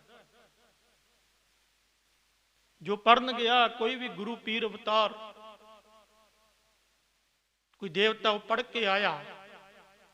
ਇਤਿਹਾਸ ਇਸ ਗੱਲ ਦੀ ਗਵਾਹੀ ਭਰ ਰਿਹਾ ਕਿ ਗੁਰੂ ਨਾਨਕ, ਕੇਵਲ ਗੁਰੂ ਨਾਨਕ ਪੜਨ ਗਏ ਆ, ਪਰ ਪੜ ਕੇ ਨਹੀਂ ਆਏ, ਉਲਟਾ ਪੜਾ ਕੇ ਆਏ। ਗੋਪਾਲ ਦੱਤ ਪੰਡਤ ਨੂੰ ਪੜਾਇਆ, ਅੱਗੇ ਆਪਾਂ ਵਿਚਾਰਾਂਗੇ। ਮੌਲਵੀਆਂ ਨੂੰ ਪੜਾਇਆ, ਗੁਰੂ ਨਾਨਕ ਨੇ ਤੇ ਸਾਰੀ ਸ੍ਰਿਸ਼ਟੀ ਨੂੰ ਪੜਾਇਆ। ਇਹ ਸਾਰੀ ਕਥਾ ਅੱਗੇ ਆਉਣੀ। ਗੋਪਾਲ ਦੱਤ ਕਹਿਣ ਲੱਗਾ, ਕਹਿੰਦਾ ਹਾਂ ਬੱਚੇ, ਮੈਨੂੰ ਮਿਰਤ ਜੋ ਤੈਨੂੰ 1 ਤੋਂ ਲੈ ਕੇ 100 ਦੀ ਗਿਣਤੀ, ਤੈਨੂੰ ਮਿਣਤੀ, ਤੈਨੂੰ ਮੈਂ ਪਹਾੜਾ, ਤੈਨੂੰ ਮੈਂ ਗੁਣਾ ਪਲੱਸ ਘਟਾਓ, ਸੰਸਕ੍ਰਿਤ ਦੀ ਜੋ ਹੈਗੀ ਆ ਭਾਸ਼ਾ, ਜੋ ਮਰਜ਼ੀ ਸੁਣ, ਮੈਂ ਤੈਨੂੰ ਕਿਉਂ ਸੁਣਾਵਾਂ? ਨਾਲੇ ਕਹਿੰਦੇ ਮੈਂ ਤੈਨੂੰ। ਗੁਰੂ ਨਾਨਕ ਦੇ ਮਹਾਰਾਜ ਕਹਿਣ ਲੱਗੇ, ਪੰਡਤ ਜੀ ਅਸਲ ਵਿੱਚ ਜੋ ਤੁਸੀਂ ਪੜ੍ਹਨਾ ਸੀ, ਜੋ ਤੁਸੀਂ ਪੜਾਉਣਾ ਸੀ ਬੱਚਿਆਂ ਨੂੰ, ਜੋ ਤੁਸੀਂ ਗਿਣਤੀ ਮਿਣਤੀ ਕਰਨੀ ਸੀ, ਉਹ ਤੁਸੀਂ ਕੀਤੀ ਨਹੀਂ। ਜੋ ਲੇਖਾ ਜੋਖਾ ਕਰਨਾ ਸੀ ਉਹ ਕੀਤਾ ਹੀ ਨਹੀਂ। ਹੁਣ ਪੰਡਤ ਗੋਪਾਲ ਦੱਤ ਫਿਰ ਹੈਰਾਨ ਹੋ ਗਿਆ ਵੀ ਕੱਲ ਵੀ ਮੈਂ ਹੈਰਾਨ ਸੀ, ਸੁਣਿਆ ਵੀ ਸੀ ਪੰਡਤ ਹਰਦਿਆਲ ਤੋਂ, ਪਰ ਅੱਜ ਤੇ ਇਹਦੇ ਮਨ ਵਿੱਚ ਜਗਿਆਸਾ, ਜਗਿਆਸੂ ਭਾਵਨਾ, ਜਾ ਕਹਿੰਦੇ ਆ ਪੈਦਾ ਹੋ ਗਈ, ਗ ਕਹਿੰਦੇ ਗਿਆਨ ਦੀ ਆਸ, ਕਹਿੰਦੇ ਆ ਇੱਛਾ, ਅਪਰੋਕਸ਼ ਬ੍ਰਹਮ ਗਿਆਨ ਦੀ ਜਿਹੜੀ ਇੱਛਾ ਸੀ ਉਹ ਪੈਦਾ ਹੋ ਗਈ ਵੀ ਹੁਣ ਗੁਰੂ ਨਾਨਕ ਮੇਰੇ ਤੇ ਰਹਿਮਤ ਕਰਨਗੇ। ਅੱਛਾ ਨਾਨਕ, ਤੂੰ ਕਿਹੜੇ ਲੇਖੇ ਜੋਖੇ ਦੀ, ਤੂੰ ਕਿਹੜੀ ਦੀ ਗੱਲ ਕਰਦਾ ਪੰਡਤ? ਮੈਂ ਤਾਂ ਬੱਚਾ, ਕਿਉਂਕਿ ਬੱਚਾ ਹੀ ਕਹਿ ਰਿਹਾ ਨਾ, ਮੈਂ ਤੇ ਬਾਲਕ ਨਾਨਕ ਆ, ਜਿਹੜਾ ਲੇਖਾ ਜੋਖਾ ਇਹ ਸਾਰਾ ਕਰ ਲੈਣਾ। ਮਹਾਰਾਜ ਕਹਿਣ ਲੱਗੇ, ਇਹ ਲੇਖਾ ਜੋਖਾ ਧੰਦਿਆਂ ਚ ਪਾਵੇਗਾ, ਇਹ ਲੇਖਾ ਜੋਖਾ ਜਨਮ ਮਰਨ ਦੇ ਗੇੜ ਵਿੱਚ, ਇਹ ਲੇਖਾ ਜੋਖਾ 84 ਲੱਖ ਦਾ ਗੇੜ, ਇਹ ਲੇਖਾ ਜੋਖਾ ਦੁਨਿਆਵੀ ਧੰਦਿਆਂ ਵਿੱਚ ਫਸਾ ਕੇ ਇੱਕ ਫਾਂਸੀ ਪਾਵੇਗਾ ਗਲ ਵਿੱਚ, ਇਸ ਤੋਂ ਇਲਾਵਾ ਕੁਛ ਨਹੀਂ। ਪਰ ਜਿਹੜੇ ਮੈਂ ਲੇਖੇ ਦੀ ਗੱਲ ਕਰਦਾ, 5 ਸਾਲ ਦੀ ਉਮਰ ਦੇ ਵਿੱਚ ਸਭ ਤੋਂ ਪਹਿਲਾਂ ਗੁਰੂ ਨਾਨਕ ਦੇਵ ਮਹਾਰਾਜ ਨੇ ਸ਼ਬਦ ਉਚਾਰਿਆ, ਜਿਹੜਾ ਅੱਜ ਮੈਂ ਤੁਹਾਡੇ ਨਾਲ ਸਾਂਝਾ ਕਰਨ ਲੱਗਿਆ, ਗੋਪਾਲ ਦੱਤ ਪੰਡਤ ਦੇ ਪ੍ਰਤੀ, ਜੋ ਇਤਿਹਾਸ ਦੀ ਗਵਾਹੀ ਹੈ, ਇਹ ਮੈਂ ਆਪਣੇ ਕੋਲੋਂ ਨਹੀਂ। ਪਹਿਲਾ ਸ਼ਬਦ ਗੋਪਾਲ ਦੱਤ ਪੰਡਤ ਦੇ ਪ੍ਰਤੀ 5 ਸਾਲ ਦੀ ਉਮਰ ਦੇ ਵਿੱਚ ਗੁਰੂ ਨਾਨਕ ਨੇ ਆਪਣੇ ਮੁਖਾਰ ਬਿੰਦ ਤੋਂ ਉਚਾਰਨ ਕੀਤਾ। ਗੋਪਾਲ ਦੱਤ ਪੰਡਤ ਦੇ ਪ੍ਰਤੀ ਗਏ ਆ ਪੜਨ, ਪਰ ਪੜਾ ਕੇ ਆ ਰਹੇ ਆ। ਕੀ ਕਿਹਾ? ਮਹਾਰਾਜ ਕਹਿਣ ਲੱਗੇ ਉਸ ਵੇਲੇ, ਕਹਿੰਦੇ ਪੰਡਤ ਜੀ, ਜਾਲ ਮੋਹ ਕਸ ਮਸ ਕਰ, ਮਤ ਕਾਗਦ ਕਰ ਸਾਰ, ਭਾਉ ਕਲਮ ਕਰ ਚਿੱਤ ਲਖਾਰੀ, ਗੁਰ ਪੁੱਛ ਲਿਖ ਵਿਚਾਰ, ਲਿਖ ਨਾਮ ਸੁਲਾਹਾ ਲਿਖ, ਲਿਖ ਅੰਤ ਨ ਪਾਰਾ ਵਾਰ, ਬਾਬਾ ਇਹੋ ਲੇਖਾ ਲਿਖ ਜਾਣ, ਜਿੱਥੇ ਲੇਖਾ ਮੰਗੀ ਅਟਿੱਥੇ ਹੋਏ ਸੱਚਾ ਨਿਸ਼ਾਨ। ਇਹ 4 ਪਦਿਆਂ ਵਿੱਚ ਸ਼ਬਦ ਆਉਂਦਾ ਹੈ। ਇਹ ਪਹਿਲਾ ਸ਼ਬਦ ਗੁਰੂ ਨਾਨਕ ਨੇ ਉਚਾਰਿਆ। ਗੋਪਾਲ ਦੱਤ ਹੈਰਾਨ ਹੋ ਗਿਆ ਵੀ ਇਹ ਕਿਹੜੇ, ਕਿਉਂਕਿ ਧੁਰ ਕੀ ਬਾਣੀ ਆਈ ਤੈਨੂੰ ਸਗਲੀ ਚਿੰਤ ਮਟਾਈ। ਜਦੋਂ ਧੁਰ ਕੀ ਬਾਣੀ, ਇਦਾਂ ਦੀ ਬਾਣੀ, ਇਦਾਂ ਦੀ ਅੰਮ੍ਰਿਤਮਈ ਬਚਨ, ਇਦਾਂ ਦੀ ਰਸ ਭਿੰਨੀ ਆਵਾਜ਼, ਇਦਾਂ ਦੇ ਮਿੱਠੜੇ ਬੋਲ ਕਦੇ ਪੰਡਤ ਨੇ ਸੁਣੇ ਨਹੀਂ ਸੀ। ਬਾਕੀ ਉਹ ਬਾਣੀ ਨਿਰੰਕਾਰੀ ਸੀ। ਗੋਪਾਲ ਦੱਤ ਨੂੰ ਪਤਾ ਲੱਗ ਗਿਆ ਵੀ ਜੋ ਮੈਂ ਪਿੰਡ ਵਿੱਚੋਂ ਸੁਣਿਆ, ਜੋ ਪੰਡਤ ਹਰਦਿਆਲ ਤੋਂ ਸੁਣਿਆ, ਇਹ ਵਾਕਈ ਨਿਰੰਕਾਰੀ ਰੂਪ ਹੈ, ਮੇਰਾ ਉਧਾਰ ਕਰੇਗਾ। ਕਹਿੰਦੇ ਗੋਪਾਲ ਦੱਤ ਨੇ ਹਜ਼ੂਰ ਦੇ ਚਰਨਾਂ ਤੇ ਮੱਥਾ ਟੇਕਿਆ। ਧੰਨ ਗੁਰੂ ਨਾਨਕ। ਪੜਨ ਗਏ, ਪੜਾ ਕੇ ਆ।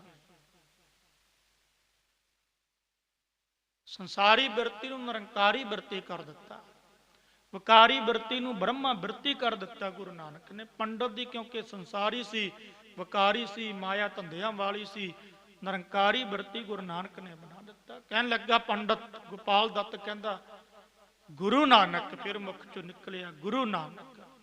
ਪਹਿਲਾਂ ਬੱਚਾ ਨਾਨਕ, ਬਾਲਕ। ਗੁਰੂ ਨਾਨਕ, ਤੂੰ ਆਪਣੀ ਮਿੱਠੀ ਜੀ ਆਵਾਜ਼ ਜਿਹੜੀ ਇੱਕ ਵਾਰੀ ਮੈਨੂੰ ਫੇਰ ਸੁਣਾ। ਬੜੀ ਪਿਆਰੀ ਲੱਗੀ ਮੈਨੂੰ, ਮੈਂ ਹੋਰ ਹੀ ਲੇਖਿਆਂ ਜੋਖਿਆਂ ਦੇ ਵਿੱਚ ਪਿਆ ਰਿਹਾ, ਬੜੇ ਲੇਖੇ ਜੋਖੇ ਕਰ ਲਏ, ਇੱਕ ਵਾਰੀ ਸੁਣਾ ਦੇ। ਹਜੂਰ ਨੇ ਫਿਰ ਉਹ ਸ਼ਬਦ ਸ੍ਰੀ ਰਾਗ ਵਿੱਚ ਆਪਾਂ ਪੜ੍ਹਦੇ ਹਾਂ, ਜਾਲ ਮੋਹ। ਬਾਣੀ ਨੂੰ ਧਿਆਨ ਨਾਲ ਪੜ੍ਹਿਆ ਕਰੋ, ਇੱਕ ਇੱਕ ਬਚਨ ਬਾਕਮਾਲ ਗੁਰੂ ਨਾਨਕ ਦੇ ਦਰਸ਼ਨ ਕਰਵਾਉਂਦਾ ਹੈ। ਜਾਲ ਮੋਹ। ਮਹਾਰਾਜ ਕਹਿਣ ਲੱਗੇ, ਕਹਿੰਦੇ ਪੰਡਤ ਜੀ, ਜਾਲ ਮੋਹ, ਜਿਹੜਾ ਮੋਹ ਆ ਨਾ ਪਰਿਵਾਰ ਦੇ ਪ੍ਰਤੀ, ਬੱਚਿਆਂ ਦੇ ਪ੍ਰਤੀ, ਸੰਸਾਰ ਦੇ ਪ੍ਰਤੀ, ਪਦਾਰਥਾਂ ਦੇ ਪ੍ਰਤੀ, ਇਹਨੂੰ ਜਾਲ ਭਾਵ ਕੇ ਇਹਨੂੰ ਸਾੜ ਕੇ ਘਸ ਮਸ ਕਰ ਇਦਾਂ ਦੀ ਸ਼ਾਹੀ ਬਣਾ, ਕਿਉਂਕਿ ਪੜ੍ਹਨ ਵਿੱਚ ਸ਼ਾਹੀ ਦੀ ਵੀ ਜ਼ਰੂਰਤ ਹੈ। ਪਰਿਵਾਰ ਦੇ ਪ੍ਰਤੀ, ਆਪਣਿਆਂ ਦੇ ਪ੍ਰਤੀ ਜਿਹੜਾ ਰਾਗ ਪੈਦਾ ਹੁੰਦਾ, ਰਾਗ ਯਾਦ ਰੱਖਿਓ, ਜਿੱਥੇ ਰਾਗ ਹੈ ਉੱਥੇ ਦਵੈਸ਼ ਹੈ, ਜਿੱਥੇ ਰਾਗ ਦਵੈਸ਼ ਨਹੀਂ ਉੱਥੇ ਇੱਕ ਸੰਭਰਤੀ ਹੋ ਜਾਂਦੀ ਆ। ਜਾਲ ਮੋਹ, ਮੋਹ ਨੂੰ ਖਤਮ ਕਰਕੇ ਘਸ ਮਸ ਕਰ, ਘਸ ਮਸ ਕਹਿੰਦੇ ਆ ਵੀ ਸ਼ਾਹੀ ਬਣਾ ਲਾ ਇਹਦੀ। ਮਤ ਕਾਗਦ ਕਰ ਸਾਰ, ਫਿਰ ਤੈਨੂੰ ਕਾਗਜ਼ ਦੀ ਵੀ ਲੋੜ ਆ। ਪੰਡਤ ਜੀ ਕਹਿੰਦਾ ਹਾਂ, ਗੁਰੂ ਨਾਨਕ ਸ਼ਾਹੀ ਦੇ ਨਾਲ ਕਾਗਜ਼ ਦੀ ਵੀ ਲੋੜ ਪੈਂਦੀ ਆ। ਮਤ ਕਾਗਦ, ਜਿਹੜੀ ਚੰਗੀ ਮੱਤ ਆ ਨਾ ਇਹਨੂੰ ਬਣਾ ਕਾਗਜ਼। ਮਤ ਕਾਗਦ ਕਰ ਸਾਰ, ਸਾਰ ਕਹਿੰਦੇ ਆ ਸ੍ਰੇਸ਼ਟ ਗੁਣ। ਹੁਣ ਕਾਗਜ਼ ਦੇ ਉੱਪਰ ਗੁਣ ਵੀ ਚਾਹੀਦੇ ਆ ਲਿਖਣੇ, ਜਿਵੇਂ ਆਪਾਂ ਉੱਪਰ ਲਿਖਦੇ ਆ ਨਾ ਚੰਗੇ ਗੁਣ, ਫਿਰ ਕਲਮ ਵੀ ਚਾਹੀਦੀ ਆ। ਮਹਾਰਾਜ ਕਹਿਣ ਲੱਗੇ, ਭਾਓ ਕਲਮ ਕਰ ਚਿੱਤ ਲਖਾਰੀ। ਪ੍ਰੇਮਾ ਰੂਪੀ ਜਿਹੜੀ ਕਲਮ ਲੈ, ਸਾਰਿਆਂ ਨਾਲ ਪ੍ਰੇਮ ਕਰਨਾ, ਸਾਰਿਆਂ ਨਾਲ ਪਿਆਰ ਕਰਨਾ, ਸਾਰਿਆਂ ਵਿੱਚ ਰੱਬ ਨੂੰ ਦੇਖਣਾ, ਜਿੱਥੇ ਦਵੈਸ਼ ਈਰਖਾ ਨਾ ਹੋਵੇ, ਜਿੱਥੇ ਦੁਬਦਾ ਨਾ ਹੋਵੇ। ਭਾਉ, ਭਾਉ ਕਲਮ ਕਰ, ਇੱਕ ਕਲਮ ਬਣਾ, ਚਿੱਤ ਲਖਾਰੀ, ਤੇ ਲਖਾਰੀ ਵੀ ਚਾਹੀਦਾ ਲਿਖਣ ਲਈ। ਗੁਰੂ ਨਾਨਕ ਕਹਿਣ ਲੱਗੇ, ਚਿੱਤ ਨੂੰ ਲਖਾਰੀ ਬਣਾ। ਭਾਉ ਕਲਮ ਕਰ ਚਿੱਤ ਲਖਾਰੀ, ਜਾਲ ਮੋਹ ਘਸ ਮਸ ਕਰ, ਮਤ ਕਾਗਦ ਕਰ ਸਾਰ। ਭਾਉ ਕਲਮ ਕਰ ਚਿੱਤ ਲਖਾਰੀ, ਫਿਰ ਚਿੱਤ ਨੂੰ ਲਖਾਰੀ ਲਾ ਲਿਆ, ਯਾਨੀ ਚਿੱਤ ਬੱਚਾ ਬਣ ਗਿਆ। ਟੀਚਰ ਦੀ ਵੀ ਲੋੜ ਆ, ਉਸਤਾਦ ਦੀ ਵੀ ਲੋੜ ਆ, ਲਿਖਾਵੇਗਾ ਕੌਣ? ਮਹਾਰਾਜ ਕਹਿਣ ਲੱਗੇ, ਗੁਰ ਪੁੱਛ ਲਿਖ ਵਿਚਾਰ, ਗੁਰੂ ਤੋਂ ਪੁੱਛ ਕੇ ਲਿਖ ਵਿਚਾਰ ਵੀ ਲਿਖਾਂ ਕੀ। ਫਿਰ ਗੁਰੂ ਕਹੇਗਾ, ਲਿਖ ਨਾਮ ਸਲਾਹ ਲਿਖ, ਲਿਖ ਅੰਤ ਨਾ ਪਾਰਾ ਵਾਰ। ਲਿਖ ਪੰਡਤ ਆਪਣੇ ਹਿਰਦੇ ਰੂਪੀ, ਬੁੱਧੀ ਰੂਪੀ ਕਾਗਜ਼ ਦੇ ਉੱਪਰ ਭਾਵ ਰੂਪੀ ਕਲਮ ਲੈ ਕੇ, ਚਿੱਤ ਨੂੰ ਲਖਾਰੀ ਲਾ ਕੇ ਲਿਖ, ਫਿਰ ਸਤਨਾਮ ਸ੍ਰੀ ਵਾਹਿਗੁਰੂ, ਸਤਨਾਮ ਸ੍ਰੀ ਵਾਹਿਗੁਰੂ। ਗੁਰੂ ਨੂੰ ਪੁੱਛ ਕੇ ਲਿਖ। ਲਿਖ ਨਾਮ ਸੁਲਾਹਾ ਲਿਖ, ਲਿਖ ਅੰਤ ਨਾ ਪਾਰਾਵਾਰ। ਲਿਖ ਵੀ ਉਹ ਬ੍ਰਹਿਮੰਡ ਦੇ ਮਾਲਕ ਦਾ ਕੋਈ ਅੰਤ ਨਹੀਂ। ਇਦਾਂ ਦਾ ਲੇਖਾ ਕਰੇਗਾ ਗੋਪਾਲ ਦੱਤ, ਤੇ ਯਾਦ ਰੱਖੀ ਇਹ ਲੇਖਾ ਜੋਖਾ ਜਿਹੜਾ ਬਾਬਾ, ਇਹੋ ਲੇਖਾ ਲਿਖ ਜਾਣ, ਜਿੱਥੇ ਲੇਖਾ ਮੰਗੀਐ ਤਿੱਥੇ ਹੋਏ ਸੱਚਾ ਨਿਸ਼ਾਨ। ਇਦਾਂ ਦਾ ਲੇਖਾ ਜੇ ਲਿਖ ਲਿਆ, ਜਿੱਥੇ ਜਾਵੇਂਗਾ ਫਿਰ ਲੇਖਾ ਕੋਈ ਮੰਗੇਗਾ ਨਹੀਂ। ਜੇ ਮੰਗੇਗਾ ਨਿਸ਼ਾਨ ਪ੍ਰਗਟ ਹੀ, ਰੇ ਰੇ ਦਰਗਹਿ ਕਹੈ ਨਾ ਕੋ ਆਓ ਬੈਠ ਆਦਰ ਸੁਭ ਦੂਏ। ਸ਼ੁਭ ਲੇਖਾ ਇਹ ਲਿਖ। ਗੋਪਾਲ ਦੱਤ ਪੰਡਤ ਕਹਿਣ ਲੱਗੇ, ਹੈਰਾਨ ਹੋ ਗਿਆ। ਇਹ ਚਾਰ ਸ਼ਬਦ ਮਹਾਰਾਜ ਨੇ ਇੱਥੇ ਉਚਾਰੇ ਆ।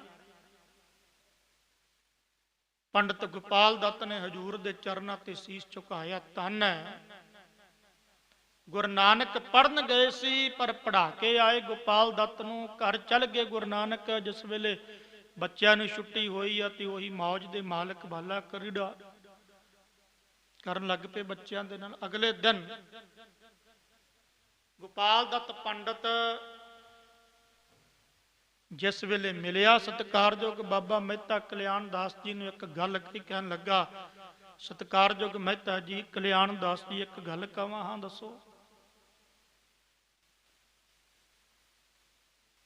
ਮਹਿਤਾ ਜੀ ਨਾਨਕ ਨੂੰ ਨਾਨਕ ਨਾ ਸਮਝੀ, ਮਹਿਤਾ ਜੀ ਨਾਨਕ ਨੂੰ ਬੱਚਾ ਨਾ ਸਮਝੀ, ਮਹਿਤਾ ਜੀ ਨਾਨਕ ਨੂੰ ਬਾਲਕ ਨਾ ਸਮਝੀ। ਮਹਿਤਾ ਜੀ ਨਾਨਕ ਨਿਰੰਕਾਰ ਰੂਪ, ਅਕਾਲ ਪੁਰਖ ਪਰਮਾਤਮਾ ਰੂਪ, ਅੱਲਾ ਵਾਹਿਗੁਰੂ ਸਰੂਪ ਹੈ। ਸੁਣ ਕੇ ਹੈਰਾਨ ਹੋਇਆ ਥੋੜਾ ਜਿਹਾ ਬਾਬਾ ਮਹਿਤਾ ਕਲਿਆਣ ਦਾਸ ਜੀ। ਅੱਛਾ, ਕੱਲ ਆਏਗਾ ਤੁਹਾਡੇ ਕੋਲੇ? ਕਹਿੰਦਾ ਮੇਰੇ ਕੋਲੇ ਕੀ, ਮੈਂ ਉਹਦੇ ਕੋਲੇ ਆਵਾਂਗਾ। ਬਸ ਹੁਣ ਨਹੀਂ ਕਿਤੇ ਆਉਣਾ ਜਾਣਾ। ਮਹਿਤਾ ਕਲਿਆਣ ਦਾਸ ਜੀ ਕਿੱਥੇ ਆਉਣਾ ਤੇ ਕਿੱਥੇ ਜਾਣਾ, ਜਿਹੜਾ ਆਉਣਾ ਤੇ ਜਾਣਾ ਉੱਤੇ ਚੱਕਰ ਉਹਨੇ ਕੱਟ ਦਿੱਤਾ ਮੇਰਾ। पर गुरु नानक की माया पाई हुई सीगी मां प्यो ते। अच्छा गोपाल दत्त जी ऐ कह के तुर गए। चलो हुण इन्हां नूं मैं बाबा मेहता कल्याण दास जी ने सोचिया भी मैं इन्हां नूं फारसी पढ़ा दिना, क्योंकि उन्हां समयां दे विच जिथे कह खै गया सी, जिथे संस्कृत भाषा सी, गिनती मिनती सीगी, उदों फारसी उर्दू ये सारा पढ़ाया जाता सी। अज फारसी उर्दू संस्कृत नहीं पढ़ाई जाती। पढ़नी चाहिए उदा विद्या, ज्ञान च वाधा होंदा है। सत्कारयोग बाबा मेहता कल्याण दास जी अगले दिन कुतुबदीन उत्थों का मौलवी सी, मौलवी नूं मिले। मौलवी साहब, मैं अपने नानक नूं तुहाडे कोले पढ़ाउणा। कहन लगा कोई गल नहीं, भेज दिओ। अगले दिन गुरु नानक देव महाराज नूं सत्कारयोग बाबा मेहता कल्याण दास जी अपने नाल लैके जिथे मस्जिद सी उत्थे चले गए। बच्चों नूं पढ़ा रहा मौलवी। बाबा मेहता कल्याण दास ने वही गल कही जिहड़ी पंडित गोपाल दत्त नूं कही सी, धन मैं देवांगा, दौलत जो तुहानूं लोड़ आ मैं देवांगा, भी मेरे नानक बच्चे नूं जिवें अपना मां प्यो हरे कहंदा ही आ, चंगी तरह पढ़ायो, वधिया पढ़ जावे, बच्चा पढ़ जावे, बस होर की चाहिदा। अपने मापियां दा ख्याल ही यही है, होना भी चाहिए। चंगी बरती है, दुनियावी बरती चंगी है, निरंकारी बरती ते नाम समाधि बंदगी शुभ गुणां दे धार नहीं होना। जिथे दुनियावी विद्या उत्थे शुभ गुणां दी धार नहीं होना भी जरूरी है।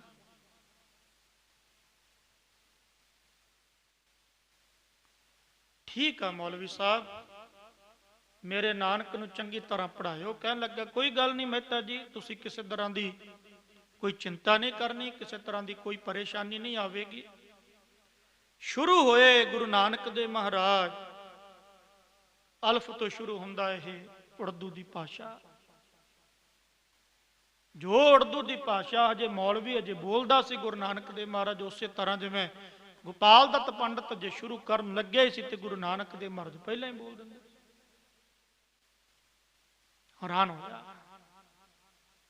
हुण मौलवी ने भी सुनिया सी, पंडित हरदयाल कोलों सुनिया होना, गोपाल दत्त कोलों सुनिया, सुनिया तो सारिया नहीं है, इनू भी पता लग गया मौलवी नूं भी रब्बी अवतार है, कोई अल्लाह स्वरूप है, परमात्मा रूप है, खुदा रूप है।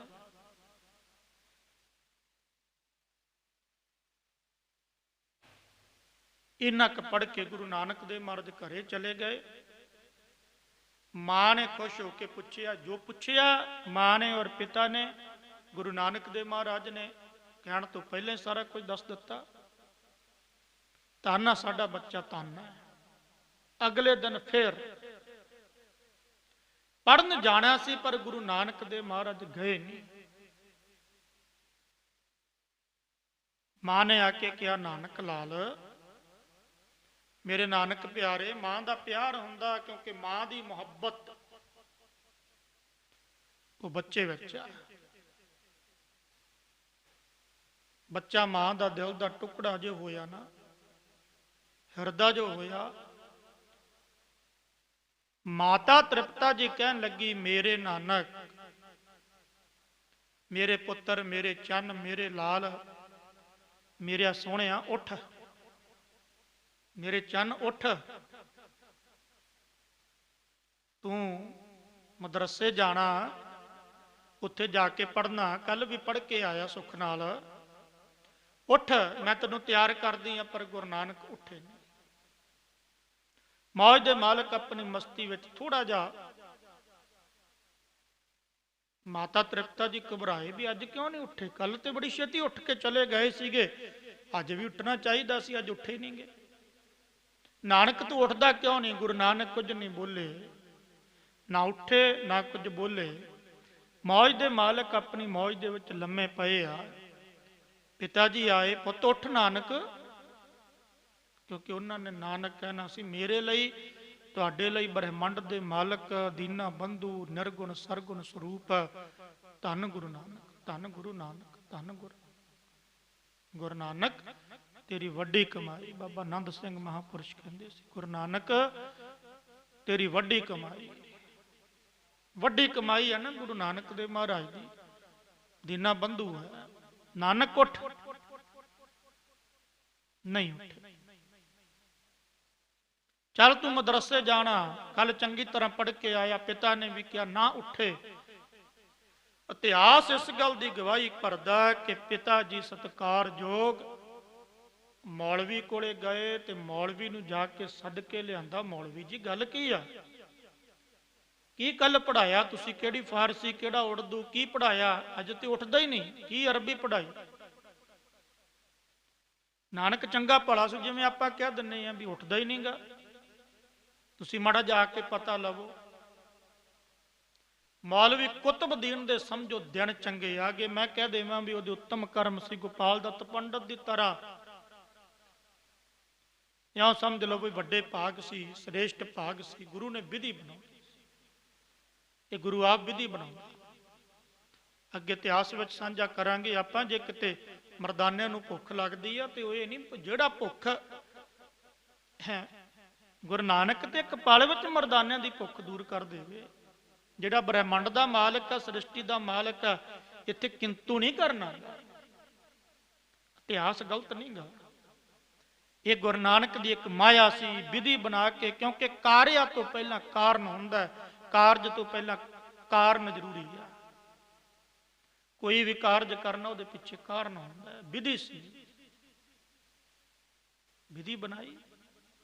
गोपाल दत्त पंडित कोले विधि बनाई भी तुसी लेखा जोखा किहड़ा करदे हो, भी एक विधि सी। जे ना पुछदे ते नहीं गए। अज ये भी एक विधि सी, एक ढंग तरीका सीगा।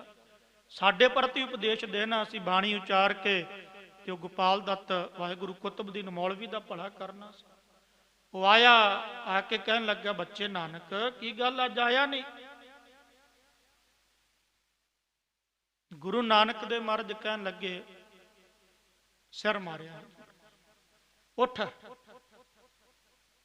नहीं उठे। कुछ ते बोल, नहीं बोले।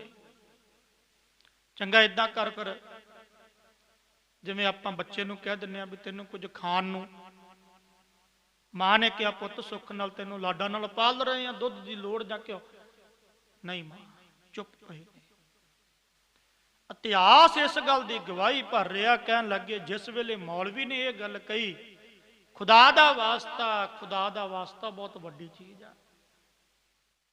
खुदा दा एकदम गुरु नानक उठे, मौलवी खुदा दा वास्ता ना पाई। मौलवी मैनू एक गल दस भी की पढ़िया तू? वो कहंदा मैं उही गल गोपाल दत्त पंडित वाली। मौलवी कदे अल्लाह नू याद किया, कदे खुदा नू याद किया, कदे व्यापक राम वाहिगुरु नू याद किया। वो कहन लग्या बच्चे ये किहड़ियां गल्लां करदे आ, तेरी उम्र खेडण दी आ, तू पढ़ जदों बुढ़ेपा आवेगा। कहन लगे नहीं बुढ़ेपे की गल नहीं गी। अजोके समय विच आपां यही कहने आ भी जिवें कहंदे आ भी बच्चे नूं कही अमृत छक ला, कहन लगा भी लै खाण पीण दी उम्र है, बच्चा हजे। जवान नूं कहिए कहन लगे तो ऐशो आराम की उम्र है, तो बुढ़ेपे नूं कहिए तो बापू होरी कहंदे आ भी गाहां ही छक लांगे। जा लंघ गई, बीत गई। दिन ते पैर, पैर ते घड़ियां आव घट्या तन चीजा। शरीर कमजोर हो गया, ख्याल ही नहीं आया इस उम्र का। बच्चा पढ़ ला। जदों खुदा दा वास्ता पाया तो गुरु नानक दे महाराज कहन लगे कुतुबुद्दीन मौलवी जी एक गल मैनू दसो भी तुसी जिस खुदा दा वास्ता पाने उस खुदा नूं कदे याद किया? वो कहन लगा भी ये किहड़ियां गल्लां? कहंदे तलंग राग दे विच दूसरी वार गुरु नानक देव महाराज ने बाल अवस्था दे विच शब्द उचारिया जिन्हों पदा कहा जाता। दो पदे आउंदे आ गुरु ग्रंथ साहिब महाराज दे विच। ਇੱਕ ਤਲੰਗ ਰਾਗ ਵਿੱਚ ਆਉਂਦਾ, ਇੱਕ ਗੂਜਰੀ ਰਾਗ ਵਿੱਚ ਆਉਂਦਾ। ਇਹ ਕੰਠ ਕਰਵਾਉਂਦੇ ਹੁੰਦੇ ਸਨ ਟਕਸਾਲਾਂ ਦੇ ਵਿੱਚ। ਗੂਜਰੀ ਰਾਗ ਦੇ ਵਿੱਚ ਵੀ ਆਉਂਦਾ ਹੈ, ਪ੍ਰਮਾਦ ਪੁਰਖ ਮਨੁਪਮੰ ਸਤ ਆਦ ਪਾਵਰਤੰ, ਇਹ ਪਦਾ। ਇੱਕ ਤਲੰਗ ਰਾਗ ਦੇ ਵਿੱਚ ਬਾਣੀ ਮਹਿੰਗੀ ਹੈ। ਮੌਲਵੀ ਦੀ ਭਾਸ਼ਾ ਦੇ ਵਿੱਚ ਯਾਨੀ ਫਾਰਸੀ ਦੀ ਭਾਸ਼ਾ ਵਿੱਚ ਗੁਰੂ ਸਾਹਿਬ ਨੇ ਇਹ ਤਲੰਗ ਰਾਗ ਦੇ ਵਿੱਚ ਪਦਾ ਉਚਾਰਿਆ। ਜਦੋਂ ਕਹਿਣ ਲੱਗਾ, ਕਹਿੰਦਾ ਉੱਠ, ਮਹਾਰਾਜ ਕਹਿੰਦੇ ਉੱਠ ਤੇ ਖੜਾਂਗੇ, ਪਰ ਜਿਸ ਖੁਦਾ ਦਾ ਤੂੰ ਵਾਸਤਾ ਪਾਇਆ ਉਸ ਖੁਦਾ ਨੂੰ ਯਾਦ ਕਿਉਂ ਨਹੀਂ ਕਰਦਾ। ਮੌਲਵੀ ਕਹਿੰਦਾ ਵੀ ਇਹ ਬੱਚੇ ਤੂੰ ਛੋਟਾ, ਹਜੇ ਕੋਈ ਨਹੀਂ, ਇਹ ਬੜੇਪੇ ਵਿੱਚ ਗੱਲਾਂ। ਮਹਾਰਾਜ ਕਹਿਣ ਲੱਗੇ, ਨਹੀਂ, ਦੁਨੀਆ ਮੁਕਾਮੇ ਫਾਨੀ ਤਹਿਕੀਕ ਦਿਲਦਾਨੀ ਮਮ ਸਰ ਮੂਏ ਜਰਾਇਲ ਗਿਰਫਤ ਹੈ ਦਿਲ ਹੈ ਚੰਨ। ਕੁਤਬਦੀਨ ਹੈਰਾਨ ਹੋ ਗਿਆ ਵੀ ਹੈ ਇਹ ਕੀ ਬਚਨ ਕਰ ਗਏ ਗੁਰੂ ਨਾਨਕ। ਹੈਰਾਨਗੀ ਤਾਂ ਹੋਣੀ ਸੀਗੀ। ਬਚਪਨ ਦੇ ਵਿੱਚ ਉਹੀ ਅਗੰਮੀ ਬਾਣੀ ਦਾ ਤੀਰ ਛੱਡਿਆ ਗੁਰੂ ਨਾਨਕ ਨੇ। ਤੁਰਕੀ ਬਾਣੀ ਦਾ ਤੀਰ ਛੱਡਿਆ। ਜਿਸ ਵੇਲੇ ਤੀਰ ਐਸਾ ਛੱਡਿਆ ਮੌਲਵੀ ਦਾ ਹਿਰਦਾ ਵਿੰਨਿਆ ਗਿਆ। ਨਾਨਕ ਪਹਿਲਾਂ ਬਾਲਕ ਨਾਨਕ ਸੀ, ਬੱਚਾ ਨਾਨਕ ਸੀ, ਹੁਣ ਇਹਦੇ ਮੂੰਹ ਦੇ ਵਿੱਚੋਂ ਵੀ ਨਿਕਲਿਆ ਧੰਨ ਗੁਰੂ ਨਾਨਕ। ਗੁਰੂ ਨਾਨਕ ਤੇਰੀ ਮਿੱਠੜੀ ਆਵਾਜ਼ ਇੱਕ ਵਾਰੀ ਫਿਰ ਕਹਿ। ਮਹਾਰਾਜ ਨੇ ਉਸ ਵੇਲੇ ਫਿਰ ਬਚਨ ਕਿਹਾ। ਮਹਾਰਾਜ ਕਹਿਣ ਲੱਗੇ, ਦੇਖ ਮੌਲਵੀ, या कर्ज गुप्तम पेश तो दरगोश कुन करतार हक्का कबीर करीम तू बेअब परवदगार दुनिया मुकाम में फानी तहकीक दिल दानी मम सर मुए जराइल गिरफ्त दिल है चन दानी। महाराज दे चरणों ते मत्था टेकिया। महाराज ने कहा, देख मौलवी, एक गल याद रखी, दुनिया मुकाम में फानी। जे मैं अर्थ करा तो समा काफी लग जाना। दुनिया जिहड़ी आ मुकामे आपां कहने टिकन वाली आ, पर नहीं, ये फानी नाशवंत है। तहकीक दिल मानी, चंगी तरह अपने दिल विच जान ले। ममसर मूए जराइल गिरफ्त दिल है च न दानी। मेरे सिर दे उपर जिहड़े केस आ ना, मानो एक काल ने पकड़े हुए आ। इजराइल इस्लाम धर्म दे विच इजराइल आदक जिहड़े आ ना, ये फरिश्ते आ जिहड़े बंदे नूं चुक के लै जांदे आ। उन्होंने पकड़िया होया, काल उपर मढ़ा रहा। ये बचन जो सुने कुतुबुद्दीन ने हजूर दे चरणों ते टह टेरी हो गया। महाराज कृपा कर, मेरे ते रहमत कर, तू अल्लाह स्वरूप, तू खुदा स्वरूप, तू मुहम्मद स्वरूप, तू निरंकार स्वरूप, मेरे पीर, मेरे वली, मेरे अली, मेरे ते रहमत कर। मैं तो कदे सोचा ही नहीं सी। महाराज कहन लगे, देख मौलवी, जिस माया दे धंधे दे मोह दे विच आके, परिवार दे मोह दे विच आके ये बंधना विच फसिया होया, इस बंधना तो उपर उठ के उस अल्लाह नूं कदे ना वसार, उस अल्लाह नूं कदे ना भुला, उस खुदा नूं कदे ना भुला। नहीं तो मौत ने एक दिन आउणा। मता सोच मौत हजे पता नहीं मौत ने कदों। याद रखी मौलवी जिस वेले चुल्हे दे विच अग लाई जाती है, मोटियां लकड़ां नूं बाद विच पैंदी है, छोटियां पहलां जिहड़ियां ओह सड़ जांदियां। ये नहीं भी इत्थे छोटा कौन आ वड्डा कौन आ, ये नहीं भी इत्थे पक्किया जां कच्चा। जदों चखेड़ा आउंदा ना, ओह ना कच्चा देखदा ना पक्का देखदा, कच्चा भी सुट दिंदा ते पक्का भी सुट दिंदा। पर याद रखी, कच्चा पहलां डिगदा। मौत रूपी चखेड़ा पता नहीं कदों आ जाना। इजराइल हो रहा ने तैनूं आके डुक लैना। कुतुबुद्दीन सुन के हैरान भी होया। सुनिया सी पहला हजूर दे चरनां ते नक मस्तक होके कहन लगा, महाराज मैं तेरा मरीद, तू मेरा पीर, मैं तेरा चेला ते तू मेरा गुरु, मेरे ते रहमत कर।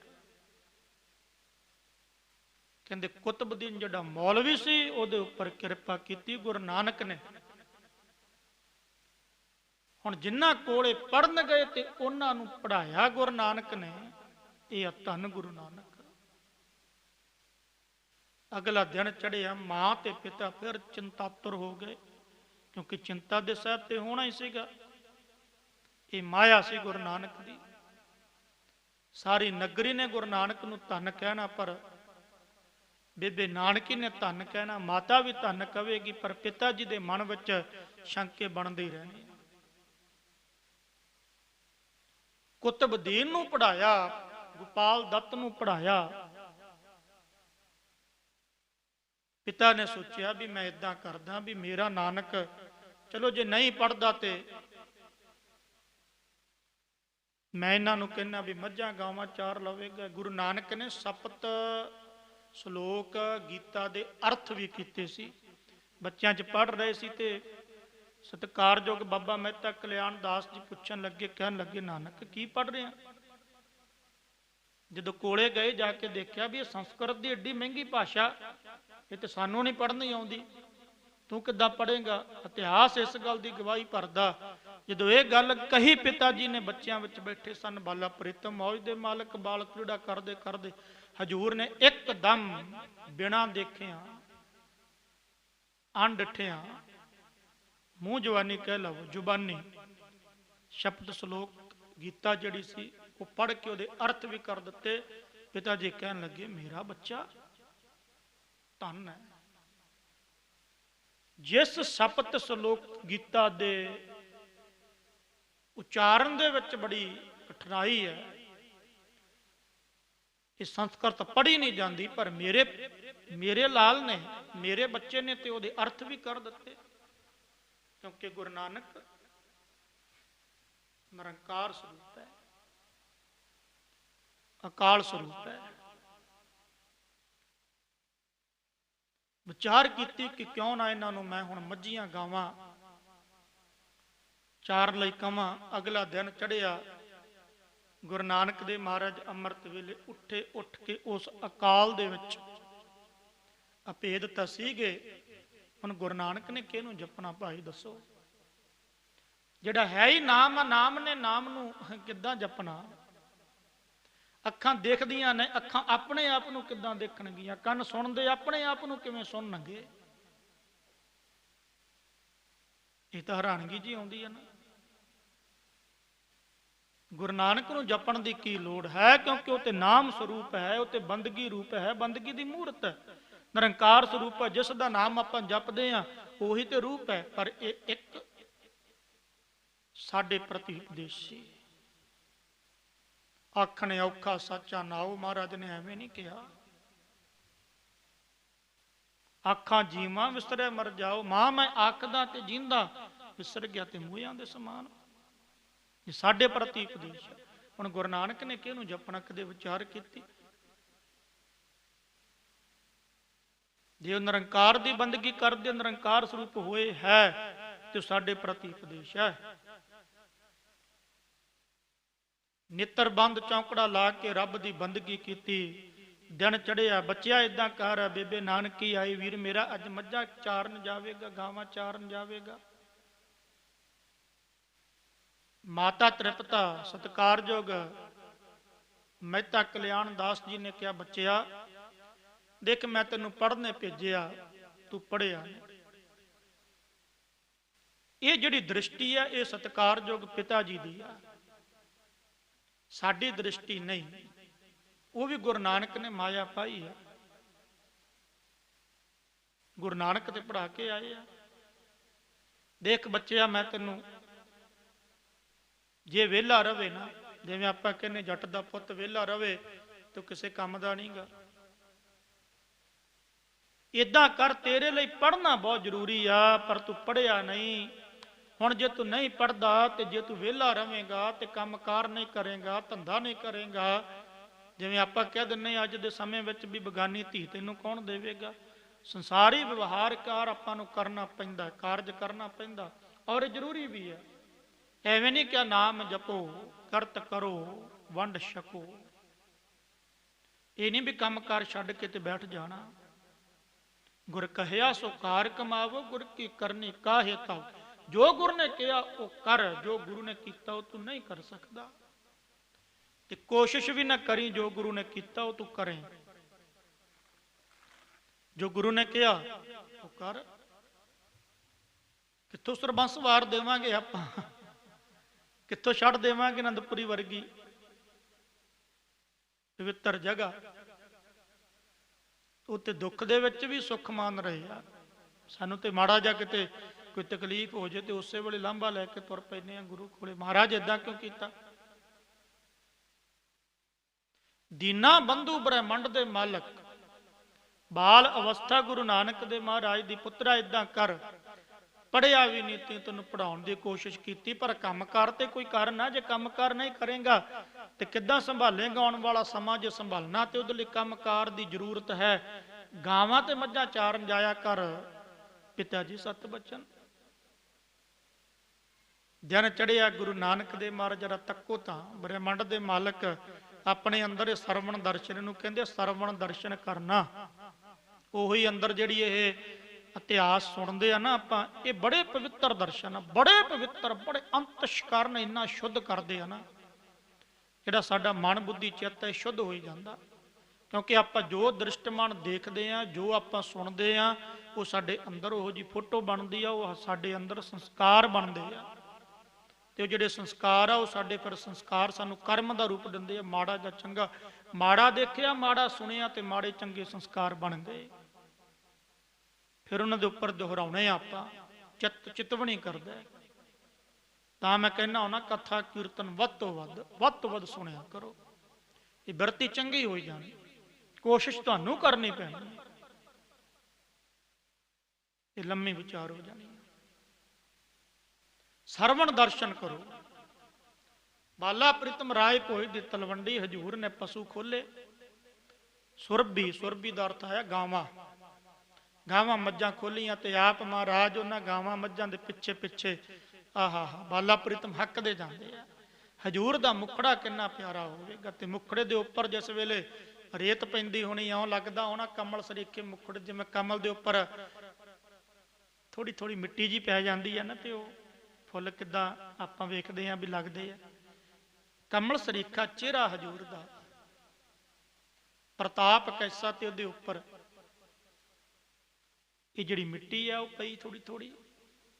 ਮੱਝਾਂ ਚਾਰਨ ਚੱਲ ਗਏ ਮੌਜ ਦੇ ਮਾਲਕ, ਮੱਝਾਂ ਚਾਰਦੇ ਆਪ ਬਾਲਾ ਪ੍ਰੀਤਮ ਬਾਲ ਕ੍ਰੀੜਾ ਕਰਨ ਲੱਗ ਪਏ। ਕੁਝ ਖੇਡੇ ਤੇ ਸੌਂ ਗਏ। ਮੱਝਾਂ ਆਪਾਂ ਇਤਿਹਾਸ ਜ਼ਿਆਦਾ ਇਹ ਵਾਚਿਆ ਹੀ ਆ। ਮੱਝਾਂ ਜਾ ਕੇ ਗਵਾਂਢੀ ਦੇ ਖੇਤ ਵਿੱਚ ਪੈ ਗਈਆਂ।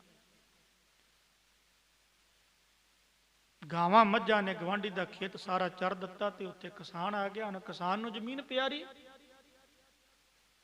ਕਿਸਾਨ ਨੂੰ ਤੇ ਜ਼ਮੀਨ ਪਿਆਰੀ ਆ, ਕਿਸਾਨ ਵੀ ਉੱਥੇ ਸਹੀ ਆ, ਪਰ ਕਿਸਾਨ ਨੂੰ ਭੇਦ ਨਹੀਂ, ਕਿਸਾਨ ਨੂੰ ਪਤਾ ਨਹੀਂ ਵੀ ਇਹ ਨਿਰੰਕਾਰ ਸਰੂਪ, ਇਹ ਅੱਲਾ ਸਰੂਪ, ਇਹ ਅਕਾਲ ਸਰੂਪ ਪਰਮਾਤਮਾ ਰੂਪ ਹਨ। ਦੇਖਿਆ ਮੱਝਾਂ ਸਭ ਚਰ ਗਈਆਂ। ਜਦੋਂ ਕਿਸਾਨ ਨੇ ਦੇਖਿਆ ਤੇ ਰੌਲਾ ਪਾਉਣ ਲੱਗ ਗਿਆ, ਕਹਿਣ ਲੱਗਾ ਇਹ ਕਿਹਦੀਆਂ ਗਾਵਾਂ, ਕਿਹਦੀਆਂ ਮੱਝਾਂ ਜਿਹੜੇ ਮੇਰਾ ਇੰਨਾ ਨੁਕਸਾਨ ਕਰ ਦਿੱਤਾ। ਇੱਕਦਮ ਮੌਜ ਦੇ ਮਾਲਕ, ਨੀਂਦਰਾ ਨੂੰ ਤਿਆਗਣ ਵਾਲੇ, ਨੀਂਦਰਾ ਦੇ ਦੋਸ਼ ਵਿੱਚ ਤਾਂ ਕਦੇ ਹੈ ਹੀ ਨਹੀਂ। ਹਜੂਰ ਮੌਜ ਦੇ ਮਾਲਕ ਉੱਠ ਕੇ ਕਹਿਣ ਲੱਗੇ ਮੇਰੀਆਂ ਤੇਰੀਆਂ ਮੱਝਾਂ, ਮੈਂ ਸੁਣਿਆ ਵੀ ਤੂੰ ਨਾਨਕ ਆ, ਮੈਂ ਤੇ ਕਲਿਆਣ ਦਾ ਪੁੱਤਰ ਹਾਂ, ਤੈਨੂੰ ਪਤਾ ਨਹੀਂ ਵੀ ਤੂੰ ਮੱਝਾਂ। ਇਦਾਂ ਦੇ ਬੋਲ ਲਿਖੇ ਆ ਕਵੀ ਸੰਤੋਖ ਸਿੰਘ ਨੇ। ਮੰਦਾ ਚੰਗਾ ਬੋਲਿਆ ਕਿਸਾਨ। ਮੱਝਾਂ ਮੂਹਰੇ ਲਾ ਲਈਆਂ ਤੇ ਜਿੱਥੇ ਰਾਜਾ ਸੀ ਨਾ, ਰਾਏ ਬੁਲਾਰ ਰਾਜੇ ਕੋਲੇ ਲੈ ਗਿਆ। ਉੱਥੇ ਜਾ ਕੇ ਉਹਦੀ ਕਚਹਿਰੀ ਵਿੱਚ ਫਰਿਆਦ ਕੀਤੀ ਵੀ ਮੇਰੀ ਮੱਝਾਂ, ਵਾਹਿਗੁਰੂ ਮੇਰੀ ਖੇਤੀ ਸਾਰੀ ਮੱਝਾਂ ਨੇ ਉਜਾੜ ਦਿੱਤੀਆਂ। ਰਾਏ ਬੁਲਾਰ ਕਹਿਣ ਲੱਗਾ ਵੀ ਉਹ ਮੱਝਾਂ ਕਿਹਦੀਆਂ ਸੀ? ਕਿਸਾਨ ਕਹਿਣ ਲੱਗਾ ਵੀ ਤੇਰਾ ਪਟਵਾਰੀ ਮਹਿਤਾ ਕਲਿਆਣ ਜੀ, ਉਹਦਾ ਪੁੱਤਰ ਨਾਨਕ ਮੱਝਾਂ ਚਾਰਨ ਗਿਆ ਸੀ। ਹਾਂ ਬਈ ਮੈਂ ਵੀ ਨਾਨਕ ਬਾਰੇ ਸੁਣਿਆ। ਰਾਏ ਬੁਲਾਰ ਕਹਿਣ ਲੱਗਾ ਵੀ ਉਹਨਾਂ ਦੀ ਉਪਮਾ ਬਹੁਤ ਸੁਣੀ ਆ ਮੈਂ, ਵਡਿਆਈ ਬਹੁਤ। ਕਿਸਾਨ ਕਹਿਣ ਲੱਗਾ ਜੀ ਤੁਸੀਂ ਵਡਿਆਈ ਮਹਿਮਾ ਉਪਮਾ ਸੁਣੀ ਹੋਣੀ ਆ, ਪਰ ਮੇਰਾ ਤੇ ਭਰੋ ਨਾ, ਰੋਜ਼ਾਨਾ ਜਿੰਨਾ ਹੈਗਾ, ਜਿੰਨਾ ਨੁਕਸਾਨ ਹੋਇਆ ਉਹ ਭਰੋ। ਕਹਿੰਦੇ ਗੁਰੂ ਨਾਨਕ ਘਰੇ ਆ ਗਏ। ਸਤਿਕਾਰਯੋਗ ਪਿਤਾ ਜੀ ਨੇ ਪੁੱਛਿਆ, ਕਹਿਣ ਲੱਗਾ ਮੱਝਾਂ ਗਾਵਾਂ ਕਿੱਥੇ? ਹੁਣ ਮੱਝਾਂ ਗਾਵਾਂ ਤੇ ਤਾਂ ਲੱਭਣ ਨਾ ਵੀ ਮੱਝਾਂ ਗਾਵਾਂ ਤੇ ਕਿਸਾਨ ਲੈ ਗਿਆ ਸੀ, ਉਹਨੇ ਜਮ੍ਹਾਂ ਕਰਵਾ ਦਿੱਤੀਆਂ ਸੀ। ਜਾਣੀ ਵਾੜੇ ਦੇ ਵਿੱਚ ਫਰਿਆਦ ਕੀਤੀ ਜਾ ਕੇ। ਹਜੇ ਚੱਲ ਹੀ ਰਹੀ ਸੀ ਗੱਲ ਵੀ ਤੇਰੀ ਮੱਝਾਂ ਗਾਵਾਂ। ਗੁਰੂ ਨਾਨਕ ਕੁਛ ਨਹੀਂ ਬੋਲੇ। ਰਾਜੇ ਦਾ ਭੇਜਿਆ ਹੋਇਆ ਇਨਸਾਨ ਆ ਗਿਆ, ਕਹਿਣ ਲੱਗੇ ਮਹਿਤਾ ਕਲਿਆਣ ਜੀ ਤੁਹਾਨੂੰ ਰਾਏ ਬੁਲਾਰ ਨੇ ਸੱਦਿਆ। ਅੱਛਾ, ਮੈਨੂੰ ਰਾਏ ਬੁਲਾਰ ਨੇ ਸੱਦਿਆ? ਰਾਏ ਬੁਲਾਰ ਨੇ ਸੱਦਿਆ ਤੁਹਾਨੂੰ, ਤੁਸੀਂ ਆਵੋ। ਇਤਿਹਾਸ ਦੱਸਦਾ, ਕਹਿਣ ਲੱਗੇ ਵੀ ਕਾਫੀ ਇਦਾਂ ਦੇ ਬੋਲ ਜਿਹੜੇ ਆ ਨਾ ਗੁਰੂ ਨਾਨਕ ਦੇ ਪ੍ਰਤੀ ਸਤਿਕਾਰਯੋਗ ਬਾਬਾ ਮਹਿਤਾ ਕਲਿਆਣ ਦਾਸ ਜੀ ਉਹਨਾਂ ਨੇ ਵਰਤੇ। ਮੈਨੂੰ ਪਹਿਲਾਂ ਹੀ ਪਤਾ ਸੀ ਇਹ ਲਾਂਭਾ ਦਵਾਵੇਗਾ, ਇਹ ਚੰਦ ਚਾੜੇਗਾ, ਇਹਨੇ ਕੋਈ ਕੰਮ ਨਹੀਂ ਕਰਨਾ, ਨਾ ਇਹ ਵਿਦਿਆ ਪੜਿਆ, ਨਾ ਇਹ ਚੱਜ ਨਾਲ ਕੋਈ ਕੰਮ ਕਰਨ ਵਾਲਾ। ਇਹੋ ਜਿਹੇ ਬੋਲ ਇਹ ਮੈਂ ਨਹੀਂ ਜੋ ਲਿਖਿਆ, ਮੈਂ ਇਤਿਹਾਸ ਵਿੱਚ ਉਹ ਜ਼ਿਕਰ ਕਰ ਰਹੇ ਹਾਂ। ਸਾਡੇ ਲਈ ਗੁਰੂ ਨਾਨਕ ਨਿਰੰਕਾਰ ਸਰੂਪ ਉਹਦੇ ਚੋਜ ਹੈ। ਚਲੇ ਗਏ ਬਾਬਾ ਮਹਿਤਾ ਕਲਿਆਣ ਦਾਸ ਜੀ, ਰਾਏ ਬੁਲਾਰ ਨੂੰ ਜਾ ਕੇ ਮਿਲੇ। ਰਾਏ ਸਾਹਿਬ ਹੁਕਮ ਆ? ਕਹਿੰਦੇ ਭਾਈ ਹੁਕਮ ਕੀ ਆ? ਵੀ ਆ ਕਿਸਾਨ ਆਇਆ ਲਾਂਭਾ ਲੈ ਕੇ, ਤੇਰੇ ਨਾਨਕ ਨੇ, ਮੈਂ ਤੇਰੇ ਨਾਨਕ ਦੀ ਉਪਮਾ ਵੀ ਸੁਣੀ, ਸੁਣਿਆ ਪੰਡਤ ਹਰਦਿਆਲ ਤੋਂ ਵੀ, ਕੁਤਬਦੀਨ ਤੋਂ ਵੀ, ਉਹ ਖੁਦਾ ਸਰੂਪ ਆ, ਅੱਲਾ ਸਰੂਪ ਆ, ਪਰ ਮੈਂ ਦਰਸ਼ਨ ਤਾਂ ਨਹੀਂ ਕੀਤੇ ਗਏ। ਪਰ ਤੇਰੇ ਨਾਨਕ ਨੇ ਆ ਮੱਝਾਂ ਚਾਰਨ ਗਿਆ ਸੀ, ਗਾਵਾਂ ਚਾਰਨ ਗਿਆ ਸੀ, ਆ ਹਰਜਾਨਾ ਭਰ ਤੇ ਜਾਂ ਸਿੱਧਾ ਹੋ ਕੇ ਗੱਲ ਕਰ। ਉਹ ਕਹਿਣ ਲੱਗਾ ਵੀ ਮਹਿਤਾ ਕਲਿਆਣ ਦਾਸ ਜੀ, ਵੀ ਜੋ ਹਰਜਾਨਾ ਹੋਵੇਗਾ ਉਹ ਮੈਂ ਭਰੇਗਾ। ਕਹਿੰਦੇ ਗੁਰੂ ਨਾਨਕ ਵੀ ਆ ਗਏ। ਕਹਿੰਦੇ ਗੁਰੂ ਨਾਨਕ ਨੂੰ ਸੱਦਿਆ। ਜਦੋਂ ਸੱਦਿਆ ਨਾ ਤੇ ਰਾਏ ਬੁਲਾਰ ਨੇ ਤੱਕਿਆ, ਪਹਿਲੀ ਵਾਰੀ ਦਰਸ਼ਨ ਕੀਤੇ। ਤੱਕ ਕੇ ਕਹਿਣ ਲੱਗਾ, ਲੱਗਦਾ ਤੇ ਕੋਈ ਅੱਲਾ ਸਰੂਪ ਹੈ, ਲੱਗਦਾ ਤੇ ਕੋਈ ਖੁਦਾ ਸਰੂਪ ਆ, ਪਤਾ ਨਹੀਂ ਕੀ ਕਾਰਨ ਹੈ। ਪੁੱਛਿਆ ਨਾਨਕ ਦੱਸ। ਕਹਿਣ ਲੱਗੇ ਨਹੀਂ, ਮੇਰੀਆਂ ਮੱਝਾਂ ਗਾਵਾਂ ਨੇ ਕੋਈ ਖੇਤ ਨਹੀਂ ਚਰਿਆ। ਚਰਿਆ ਜੇ? ਕਿਸਾਨ ਕਹਿੰਦਾ ਚਰਿਆ। ਕਹਿੰਦੇ ਇਦਾਂ ਕਰੋ, ਦੋ ਚਾਰ ਸਿਆਣੇ ਸੱਜਣ ਜਾਵੋ, ਜਾ ਕੇ ਦੇਖ ਕੇ ਆਵੋ। ਜਾ ਕੇ ਦੇਖਿਆ ਤੇ ਗੁਰੂ ਨਾਨਕ ਦੀ ਐਸੀ ਦ੍ਰਿਸ਼ਟੀ ਕਿ ਜਿਹੜਾ ਉਹ ਚਰਿਆ ਹੋਇਆ ਖੇਤ ਸੀ ਉਹ ਵੀ ਗੁਰੂ ਨਾਨਕ ਨੇ ਹਰਿਆ ਭਰਿਆ ਕਰ ਦਿੱਤਾ। ਕਿਸਾਨ ਹੈਰਾਨ ਹੋ ਗਿਆ, ਕਹਿੰਦਾ ਵੀ ਸਾਰਾ ਕੁਝ। ਘਰ ਵਾਪਸ ਆਏ। ਨਾਨਕ ਤੂੰ ਨਹੀਂ ਪੜਨਾ ਲੱਗਦਾ, ਤੂੰ ਨਹੀਂ ਕੰਮਕਾਰ ਕਰਨਾ ਕੋਈ। ਅਗਲੇ ਦਿਨ ਫਿਰ ਗਾਵਾਂ ਮੱਝਾਂ ਚਾਰਨ ਗਏ। ਗਾਵਾਂ ਮੱਝਾਂ ਚਰ ਰਹੀਆਂ ਤੇ ਗੁਰੂ ਨਾਨਕ ਦੇ ਮਹਾਰਾਜ ਲੰਮੇ ਪੈ ਗਏ। ਹਜੂਰ ਧੁੱਪ ਸੀਗੀ, ਧੁੱਪ ਸੇਕਣ ਦੇ ਲਈ ਵਾਹਿਗੁਰੂ ਛਾਵੇਂ ਪੈ ਗਏ, ਧੁੱਪ ਆ ਗਈ। ਇਤਿਹਾਸ ਇਸ ਗੱਲ ਦੀ ਗਵਾਹੀ ਭਰਦਾ, ਕਹਿੰਦੇ ਸ਼ੇਸ਼ ਨਾਗ ਚਿੱਟਾ ਸੱਪ ਹਜੂਰ ਦੇ ਮੁਖੜੇ ਤੇ ਗਰਮੀ ਆ ਗਈ, ਧੁੱਪ ਦੀਆਂ ਕਰਨਾਂ ਪਈਆਂ, ਉਹਨੇ ਆ ਕੇ ਛਾਂ ਕਰ ਲਈ ਇਦਾਂ। ਤੇ ਰਾਏ ਬੁਲਾਰ ਕਿਤੇ ਜਾ ਰਿਹਾ ਸੀ। ਰਾਏ ਬੁਲਾਰ ਨੇ ਤੱਕਿਆ, ਘੋੜੇ ਤੋਂ ਉਤਰਿਆ, ਕਹਿਣ ਲੱਗਾ ਵੀ ਚਿੱਟੀ ਚਾਦਰ ਤਾਣ ਕੇ ਕਿਹੜਾ ਬੰਦਾ ਪਿਆ, ਕੌਣ ਪਿਆ, ਮੈਂ ਜਾ ਕੇ ਕੋਲੇ ਦੇਖਾਂ ਤਾਂ ਸਹੀ। ਜਦੋਂ ਕੋਲ ਨੂੰ ਗਿਆ ਤੇ ਫਣੀਅਰ ਨਾਗ ਨੇ ਗੁਰੂ ਨਾਨਕ ਦੇ ਮਹਾਰਾਜ ਦੇ ਮੁਖ ਦੇ ਸਾਰੇ ਸਰੀਰ ਦੇ ਉੱਪਰ ਏਦਾਂ ਆਏ। ਉਹ ਸ਼ੇਸ਼ ਨਾਗ ਸੀ। ਸ਼ੇਸ਼ ਨਾਗ, ਜਿਹੜਾ ਸ਼ੇਸ਼ ਨਾਗ ਗ੍ਰੰਥਾਂ ਚ ਆਉਂਦਾ ਨਾ ਵੀ ਹਰ ਰੋਜ਼ ਨਵੇਂ ਤੋਂ ਨਵਾਂ ਨਾਮ ਲੈਂਦਾ ਉਹ ਨਿਰੰਕਾਰ ਦਾ।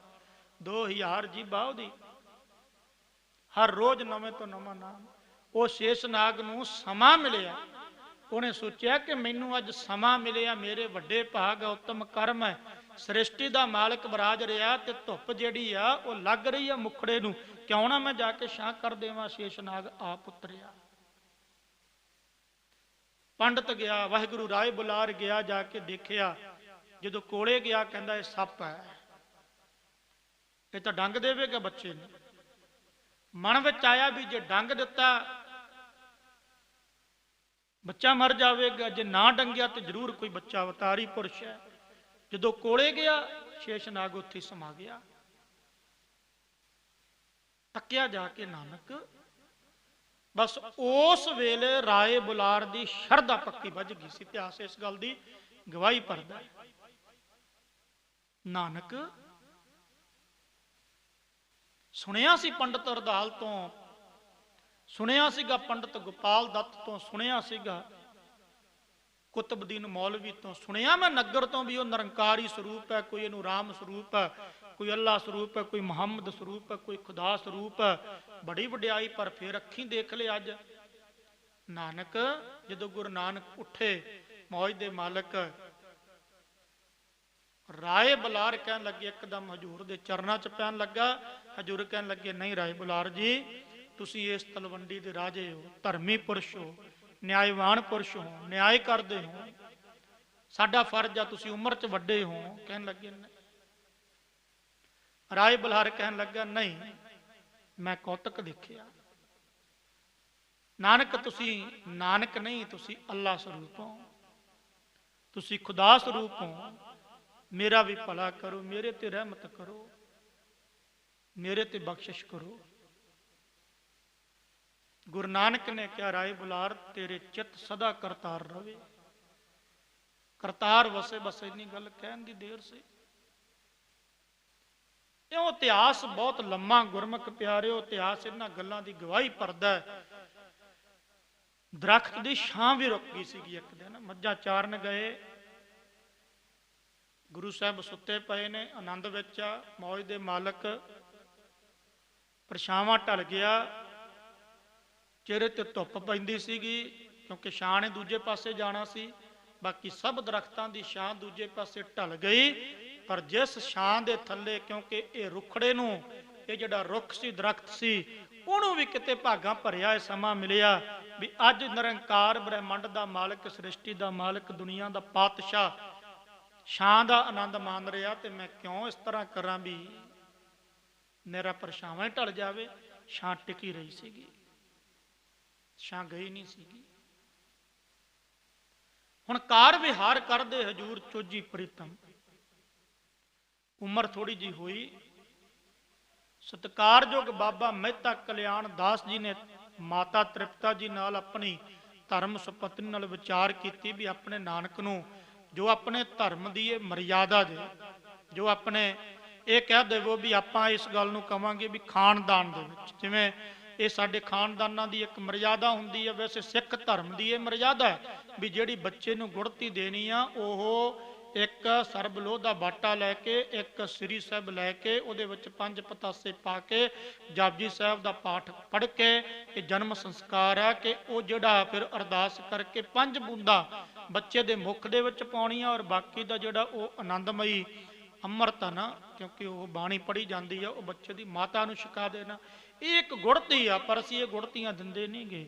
भूआ तो, मासी तो, चाची तो, ताई तो, फलाने तो, भाभी तो, भरा तो मूँह नूं गुड़ लवा दिंदे आ। पर यह मर्यादा दुनियावी तौर पर मर्यादा चलती है, मनमत विच कह लो, पर गुरमत विच जिहड़ी ये मर्यादा, ये तुसीं समझो भी गुरमत की मर्यादा वो यही है भी जिहड़ा आपां मैं तुहाडे नाल हुण साझा करके हटिया। एक मर्यादा सी।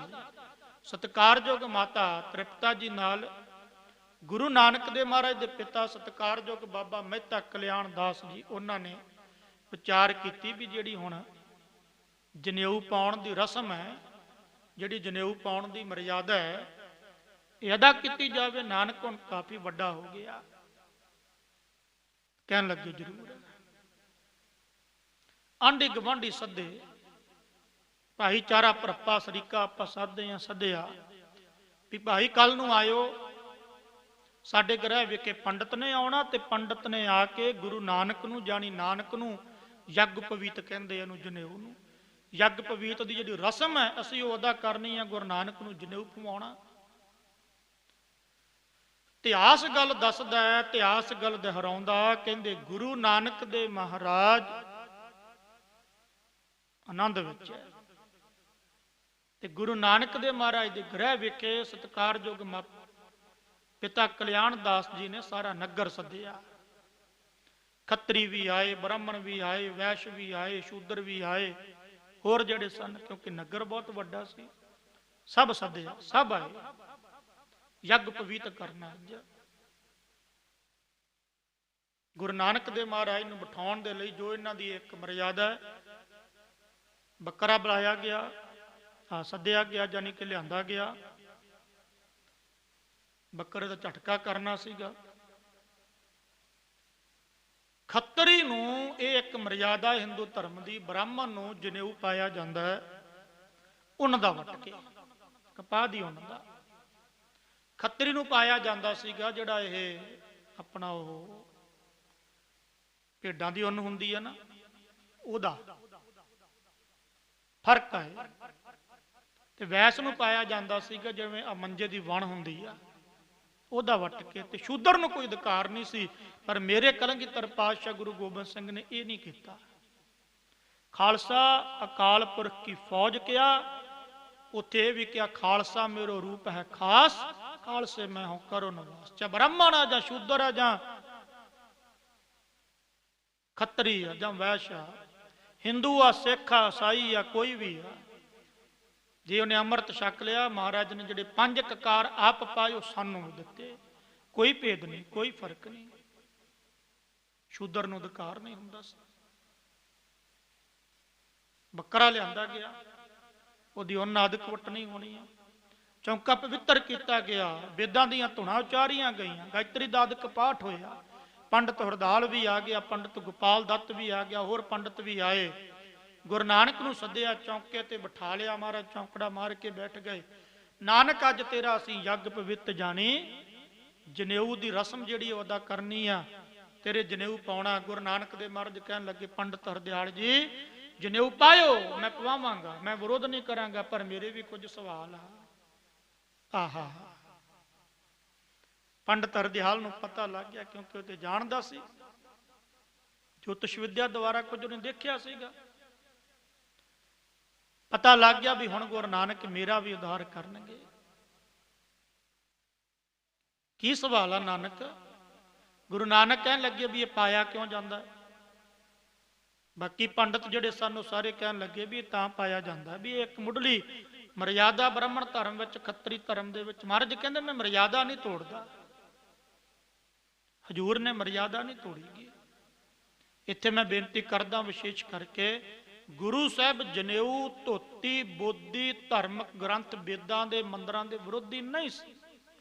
ਗੁਰੂ ਸਾਹਿਬ ਕੁਰਾਨ ਸ਼ਰੀਫ, ਮੈਂ ਕਹਿੰਦਾ ਸਿੱਖ ਧਰਮ ਧੰਨ ਹੈ, ਧੰਨ ਹੈ, ਧੰਨ ਹੈ। ਸਰਬ ਸਾਂਝੀ ਵਾਲਤਾ ਦਾ ਉਪਦੇਸ਼। ਇੱਥੇ ਮੈਂ ਹੰਕਾਰ ਚ ਨਹੀਂ ਕਹਿੰਦਾ, ਹਉਮੈ ਚ ਨਹੀਂ ਕਹਿੰਦਾ। ਵਿਦਿਆ ਦੇ ਮੁਤਾਬਕ ਮੈਂ ਕਹਾਂ ਵੀ ਮੈਂ ਹਉਮੈ ਚ ਕਹਿਣਾ ਨਹੀਂ, ਪਰ ਜਦੋਂ ਪੜਾਂਗੇ ਫਿਰ ਪਤਾ ਲੱਗਦਾ ਸਾਰੇ ਧਰਮ ਸਤਿਕਾਰਯੋਗ ਹੈ, ਪਰ ਸਾਂਝੀ ਵਾਲਤਾ ਦਾ ਉਪਦੇਸ਼ ਜਿੰਨਾ ਸਿੱਖ ਧਰਮ ਨੇ, ਜਿੰਨਾ ਗੁਰੂ ਨਾਨਕ ਦੇ ਮਾਰਗ ਨੇ ਦਿੱਤਾ, ਉਹਨਾਂ ਹੋਰ ਕਿਸੇ ਧਰਮ ਨੇ ਨਹੀਂ। ਬਾਕੀ ਧਰਮਾਂ ਦੇ ਵਿੱਚ ਖਹਿ ਖਹਿ ਮਰਦੇ ਆਪਾਂ ਦੇਖੀ ਆ, ਨਹੀਂ ਮਰਨਾ ਚਾਹੀਦਾ। ਸ਼ੁਭ ਅਮਲਾ ਬਾਜੋ ਦੋਨੇ ਰੋਈ, ਮਹਾਰਾਜ ਨੇ ਬਚਨ ਵੀ ਕੀਤੇ। ਵਿਰੋਧ ਨਹੀਂ, ਜੇ ਵਿਰੋਧ ਹੁੰਦਾ ਤੇ ਗੁਰੂ ਤੇਗ ਬਹਾਦਰ ਮਹਾਰਾਜ ਸੀਸ ਕਿਉਂ ਦਿੰਦੇ? ਵਿਰੋਧ ਨਹੀਂ, ਜੇ ਵਿਰੋਧ ਹੁੰਦਾ ਤੇ ਜਿਹੜੀ ਔਰੰਗਜ਼ੇਬ ਨੇ ਕੁਰਾਨ ਸ਼ਰੀਫ ਭੇਜੀ ਸੀਗੀ, ਸਹੁੰ ਖਾ ਕੇ ਕਿ ਤੁਸੀਂ ਕਿਲਾ ਛੱਡ ਦੇਵੋ ਤੇ ਅਸੀਂ ਤੁਹਾਡਾ ਪਿੱਛਾ ਨਹੀਂ ਕਰਾਂਗੇ, ਤੇ ਗੁਰੂ ਸਾਹਿਬ ਨੇ ਆਪਣੀ ਛਾਤੀ ਨਾਲ ਲਾ ਕੇ ਕੁਰਾਨ ਸ਼ਰੀਫ ਉਹ ਰੱਖੀ ਆ। ਅੱਲਾ ਯਾਰ ਖਾਂ ਜੋਗੀ ਨੇ ਵੀ ਲਿਖਿਆ। ਮਹਾਰਾਜ ਕਹਿੰਦੇ ਨਹੀਂ, ਇਹ ਧਾਰਮਿਕ ਗ੍ਰੰਥ ਹੈ, ਗ੍ਰੰਥ ਦਾ, ਧਾਰਮਿਕ ਚਿੰਨ੍ਹਾਂ ਦਾ ਕੋਈ ਕਸੂਰ ਨਹੀਂ, ਕੋਈ ਕਸੂਰ ਨਹੀਂ।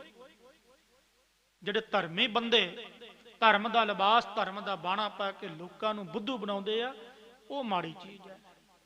ਮਹਾਰਾਜ ਨੇ ਉੱਥੇ ਸਾਨੂੰ ਉਪਦੇਸ਼ ਦਿੱਤਾ ਹੈ। ਪੰਡਤ, ਫਿਰ ਮੈਂ ਕਹਾਂ ਪੰਡਤ ਹਰਦਿਆਲ ਦੀ ਸ਼ਰਧਾ ਬਹੁਤ ਸੀ, ਤੇ ਨਾ ਗੁਰੂ ਸਾਹਿਬ ਉਸ ਵੇਲੇ ਮੈਂ ਫਿਰ ਕਹਿਣਾ ਵੀ ਧਾਰਮਿਕ ਚਿੰਨ੍ਹਾਂ ਦੇ ਵਿਰੋਧੀ ਹੋਏ। ਇਹ ਨਹੀਂ ਹੋ ਸਕਦਾ ਵੀ ਗੁਰੂ ਨਾਨਕ ਵਿਰੋਧ ਕਰਨ ਤੇ ਨੌਵੇਂ ਪਾਤਸ਼ਾਹ ਉਹਨਾਂ ਧਾਰਮਿਕ ਚਿੰਨ੍ਹਾਂ ਦੇ ਲਈ ਸੀਸ ਦੇਣ। ਉੱਥੇ ਵਿਰੋਧ ਕਿਹਦਾ?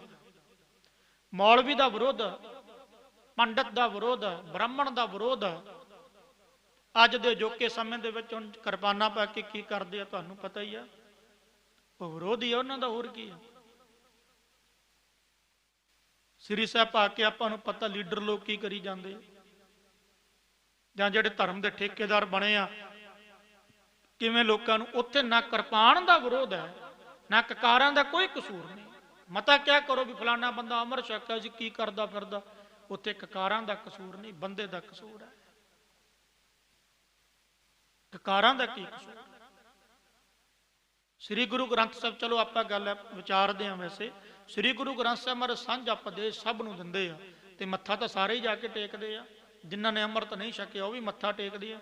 ਇਸ਼ਟ ਸਾਡਾ ਸ੍ਰੀ ਗੁਰੂ ਗ੍ਰੰਥ ਸਾਹਿਬ ਹੈ, ਤੇ ਫਿਰ ਆਪਾਂ ਕਿਹੜਾ ਮਾੜੇ ਕੰਮ ਨਹੀਂ ਕਰਦੇ, ਫਿਰ ਆਪਾਂ ਗੁਰੂ ਗ੍ਰੰਥ ਸਾਹਿਬ ਦਾ ਕਸੂਰ ਕੱਢਾਂਗੇ? ਨਹੀਂ, ਕਸੂਰ ਮੇਰਾ। ਯਾਦ ਰੱਖਿਓ, ਪੰਡਤ ਹਰਦਿਆਲ ਦੇ ਪ੍ਰਤੀ ਸਾਡੇ ਤੱਕ ਉਪਦੇਸ਼ ਪਹੁੰਚਾਉਣਾ ਸੀ। ਉਹਨਾਂ ਸਮਿਆਂ ਦੇ ਵਿੱਚ ਪੰਡਤ ਜਿਹੜੇ ਸੀ, ਕਿਉਂਕਿ ਗੁਰੂ ਨਾਨਕ ਨੂੰ ਪਤਾ ਸੀ ਸਾਰੇ ਪੰਡਤ ਨਹੀਂ ਔਰ ਸਾਰੇ ਮੌਲਵੀ ਨਹੀਂ। ਅੱਜ ਦੇ ਸਮੇਂ ਵਿੱਚ ਵੀ ਸਾਰੇ ਪੰਡਤ ਨਹੀਂ ਮਾੜੇ, ਸਾਰੇ ਮੌਲਵੀ ਨਹੀਂ ਮਾੜੇ, ਸਾਰੇ ਸਿੱਖ ਨਹੀਂ ਮਾੜੇ, ਮਾੜੇ ਹੈ ਵੀ ਆ। ਫੁੱਲਾਂ ਦੀ ਕਿਆਰੀ ਦੇ ਵਿੱਚ ਫੁੱਲ ਚੰਗੇ ਵੀ ਹੁੰਦੇ ਆ ਤੇ ਮਾੜੇ ਵੀ ਹੁੰਦੇ, ਯਾਦ ਰੱਖਿਓ। ਗੁਰੂ ਨਾਨਕ ਦਾ ਇੱਕ ਉਪਦੇਸ਼ ਸੀਗਾ ਸਾਡੇ ਪ੍ਰਤੀ, ਆਉਣ ਵਾਲੇ ਸਮੇਂ ਵਿੱਚ ਗੁਰੂ ਨਾਨਕ ਨੇ 4 ਉਦਾਸੀਆਂ ਤੇ ਉਤਰਨਾ ਸੀ। ਇਹ ਗੁਰੂ ਨਾਨਕ ਦਾ ਉਪਦੇਸ਼ ਸੀ, ਕਿਉਂਕਿ ਉਸ ਵੇਲੇ ਪੰਡਤ ਬੜੇ ਹੰਕਾਰ ਕਰਦੇ ਸੀ, ਉਹਨਾਂ ਦੇ ਪ੍ਰਤੀ ਉਪਦੇਸ਼ ਸੀ। ਤਾਈਓ ਤੇ ਪੰਡਤ ਹਰਦਿਆਲ ਨੇ ਸੀਸ ਝੁਕਾਇਆ ਨਹੀਂ। ਪੰਡਤ ਹਰਦਿਆਲ ਵੀ ਅੜ ਜਾਂਦਾ, ਤੁਸੀਂ ਕਿਵੇਂ ਕਹਿੰਦੇ ਆ ਵੀ ਜਨੇਊ ਪਾਉਣਾ ਮਾੜਾ। ਮਹਾਰਾਜ ਨੇ ਕਿਹਾ ਪੰਡਤ ਜੀ ਦੇਖੋ ਇਹ ਜਨੇਊ, ਕਹਿਣ ਲੱਗੇ ਹਾਂ। ਕਿੰਨਾ ਕੁ ਚਿਰ ਨਾਲ ਰਹੇਗਾ, ਜਦੋਂ ਸਰੀਰ ਸੜ ਜਾਵੇਗਾ। ਪੰਡਤ ਕਹਿਣ ਲੱਗਾ ਗੁਰੂ ਨਾਨਕ ਇਹ ਵੀ ਸੜ ਜਾਵੇਗਾ। ਮਹਾਰਾਜ ਕਹਿਣ ਲੱਗੇ ਵੀ ਠੀਕ ਆ, ਇਹ ਜਨੇਊ ਤੁਹਾਡੇ ਲਈ ਠੀਕ ਆ, ਪਰ ਕੀ ਅੰਦਰਲਾ ਜਨੇਊ ਧਾਰਨ ਕੀਤਾ? ਆਹਾ, ਮੇਰੇ ਲਈ 5 ਕਕਾਰ ਬੜੇ ਜ਼ਰੂਰੀ ਆ, ਬੜੇ ਜ਼ਰੂਰੀ ਆ। 5 ਕਕਾਰ ਪਾ ਕੇ ਜੇ ਮੈਂ ਧਰਮੀ ਨਹੀਂ ਹੋਇਆ ਤੇ ਕਕਾਰਾਂ ਦਾ ਕਸੂਰ ਨਹੀਂ ਗਾ। ਇਹਦਾ ਮਤਲਬ ਇਹ ਨਹੀਂ ਵੀ ਕਕਾਰ ਪਾਉਣੇ ਵੀ ਅੰਮ੍ਰਿਤਧਾਰੀਆਂ ਨੂੰ ਗਲਤ ਕਹਿਣਾ, ਕਈ ਬੋਲ ਦਿੰਦੇ ਆ, ਨਹੀਂ, ਕਸੂਰ ਮੇਰਾ। ਜੇ ਮੈਂ 5 ਕਕਾਰ ਆਪਣੇ ਪਾਏ ਆ ਤੇ ਮੈਂ ਅੰਦਰੋਂ ਵੀ ਧਰਮੀ ਹੋਵਾਂ। ਹਜੂਰ ਨੇ ਉਸ ਵੇਲੇ ਬਚਨ ਉਚਾਰੇ, ਦਇਆ ਕਪਾਹ ਸੰਤੋਖ ਸੂਤ, ਜਤ ਗੰਢੀ ਸਤ ਵਟ, ਇਹੋ ਜਨੇਊ ਜੀ ਕਾ ਹਈ ਤਪੰਡੇ ਘੱਤ, ਨਾ ਇਹੋ ਟੁੱਟੈ ਨਾ ਮਨ ਲੱਗੈ, ਨਾ ਇਹੋ ਜਲੈ ਨਾ ਜਾਏ। ਕਹਿਣ ਲੱਗੇ ਆ ਜਿਹੜਾ ਤੇਰੇ ਕੋਲੇ ਹੈਗਾ ਸਾਨੂੰ ਦੇ ਦੇ। ਇਤਿਹਾਸ ਦੱਸਦਾ ਪੰਡਤ ਹਰਦਿਆਲ ਨੇ ਗੁਰੂ ਨਾਨਕ ਦੇ ਚਰਨ ਫੜ ਲਏ। ਗੁਰੂ ਨਾਨਕ ਜਿਹੜੇ ਇਹ ਤੂੰ ਬਚਨ ਕੀਤੇ ਆ, ਦਇਆ ਰੂਪੀ ਕਪਾਹ ਲੈ ਕੇ, ਸੰਤੋਖ ਰੂਪੀ ਦਇਆ ਕਪਾਹ, ਸੰਤੋਖ ਸੂਤ, ਸੰਤੋਖ ਰੂਪੀ ਸੂਤ, ਜਤ ਗੰਢੀ, ਜਤ ਰੂਪੀ ਗੰਢਾ, ਸਤ ਵਟ, ਸਤ ਰੂਪੀ ਵਟ ਚਾੜਨਾ, ਇਹੋ ਜਨੇਊ ਜੀ ਕਾ, ਇਹ ਹਿਰਦੇ ਦਾ ਜਨੇਊ ਆ, ਇਹ ਮਨ ਬੁੱਧੀ ਚਿੱਤ ਦਾ ਜਨੇਊ ਆ, ਹੈ ਤਾਂ ਪਾਂਡੇ ਘੱਤ। ਪੰਡਤ ਹਰਦਿਆਲ ਕਹਿਣ ਲੱਗਾ ਬਾਹਰਲੇ ਜਨੇਊ ਸਾਡੇ ਕੋਲੇ ਹੈਗੇ ਆ, ਪਰ ਜਿਹੜਾ ਇਹ ਜਨੇਊ ਆ ਇਹ ਗੁਰੂ ਨਾਨਕ ਤੇਰੇ ਕੋਲੇ ਆ, ਤੂੰ ਕਿਰਪਾ ਕਰ ਸਾਡੇ ਵੀ ਪਵਾ ਦੇ। ਪੰਡਤ ਹਰਦਿਆਲ ਦਾ ਗੁਰੂ ਨਾਨਕ ਦੇ ਮਹਾਰਾਜ ਜੀ ਨੇ ਉੱਥੇ ਉਦਾਰ ਕੀਤਾ। ਸਦਾ ਲਈ ਗੁਰੂ ਨਾਨਕ ਦੇ ਪ੍ਰੇਮੀ ਹੋ ਗਏ।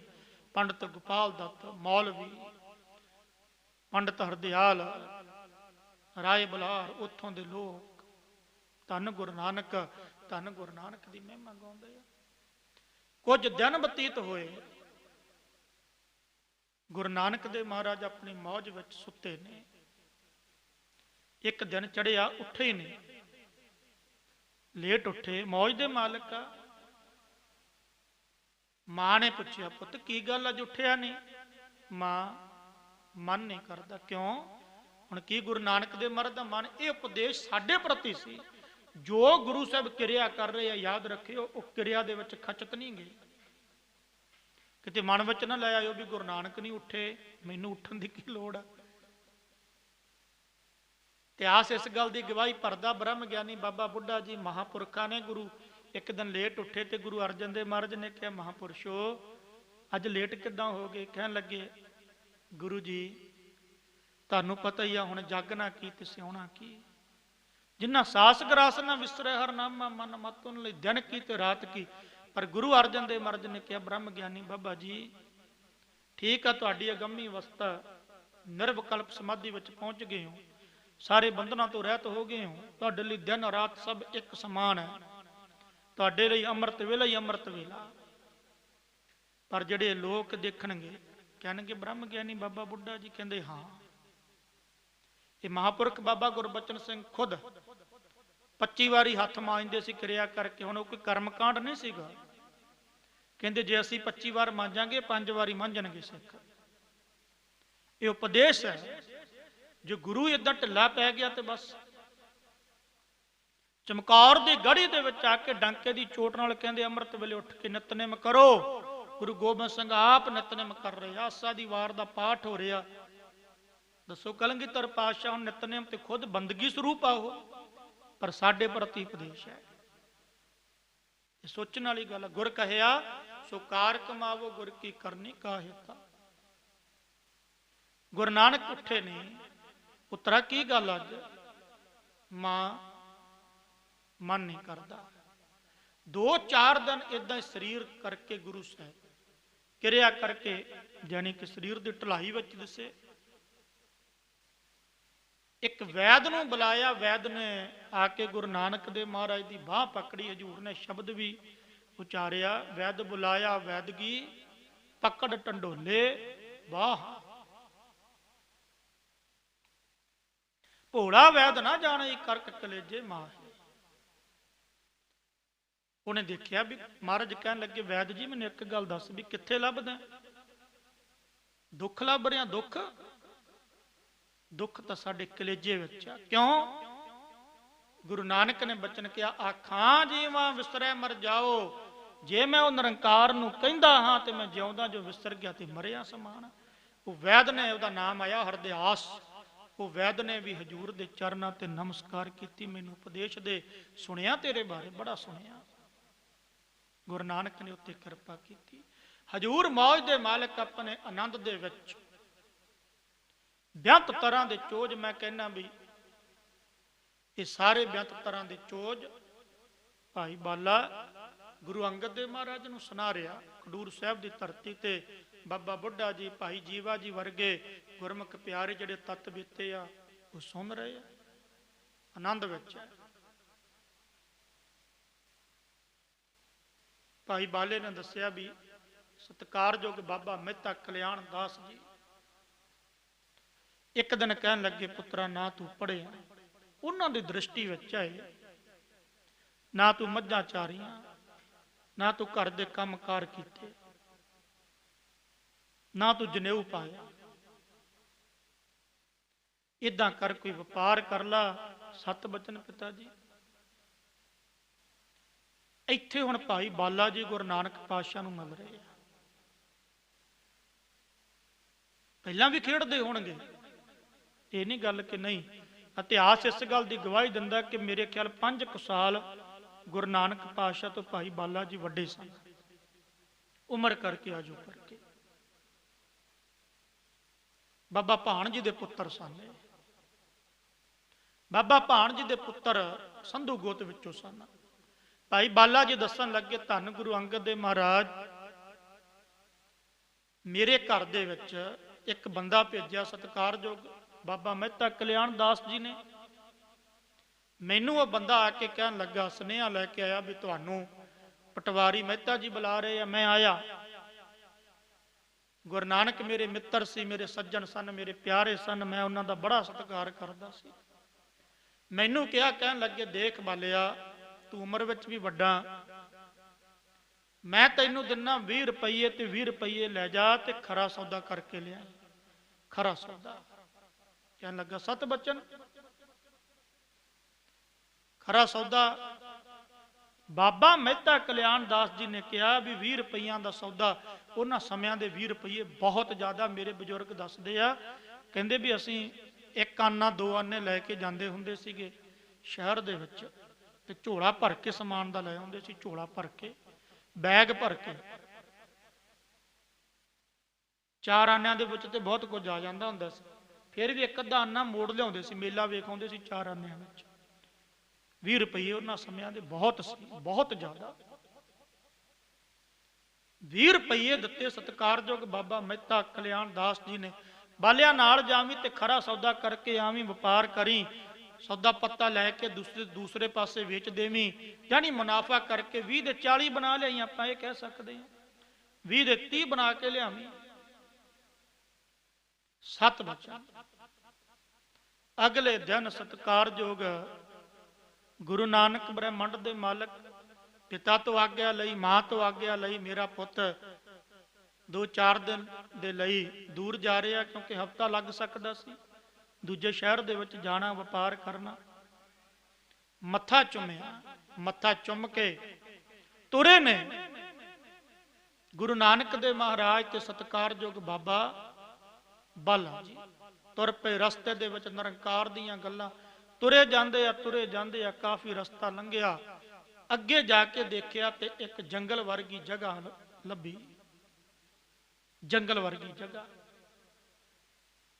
अंदर नूं गए, ਉਥੋਂ ਰਾਮ ਤੇ ਅੱਲਾ ਤੇ ਖੁਦਾ ਜਿਹੜੇ ਰੱਬ ਦੇ ਪਿਆਰੇ ਹੁੰਦੇ ਆ ਨਾ, ਉਹ ਕਵੀ ਕੋਈ ਲਿਖਦਾ ਕਹਿੰਦੇ ਉਹ ਉਹਨਾਂ ਲਈ ਸਭ ਇੱਕ ਹੀ ਹੈ, ਇੱਕ ਹੀ ਆ। ਜਿਵੇਂ ਗੁਰਬਾਣੀ ਦੇ ਬਚਨ ਆ ਨਾ, ਸਭੈ ਕਟ ਰਾਮ ਬੋਲਿਆ ਰਾਮਾ ਬੋਲਿਆ ਰਾਮ ਬਿਨਾ ਕੋ ਬੋਲਿਆ ਰੇ। ਨੇਤਰ ਬੰਦ ਕੀਤੇ ਆ, ਸੰਗਣੀ ਜੀ ਛਾਂ, ਠੰਡੀ ਜੀ ਹਵਾ ਵਗਦੀ ਆ, ਧੂਣੇ ਤਪਾਏ ਹੋਏ ਆ, ਮਹਾਪੁਰਸ਼ ਤਪਸਵੀ ਨੇਤਰ ਬੰਦ ਕਰਕੇ, ਦਾੜੇ ਪ੍ਰਕਾਸ਼ ਆ, ਸਿਰ ਦੇ ਉੱਪਰ ਜਟਾਵਾਂ ਵੀ ਆ,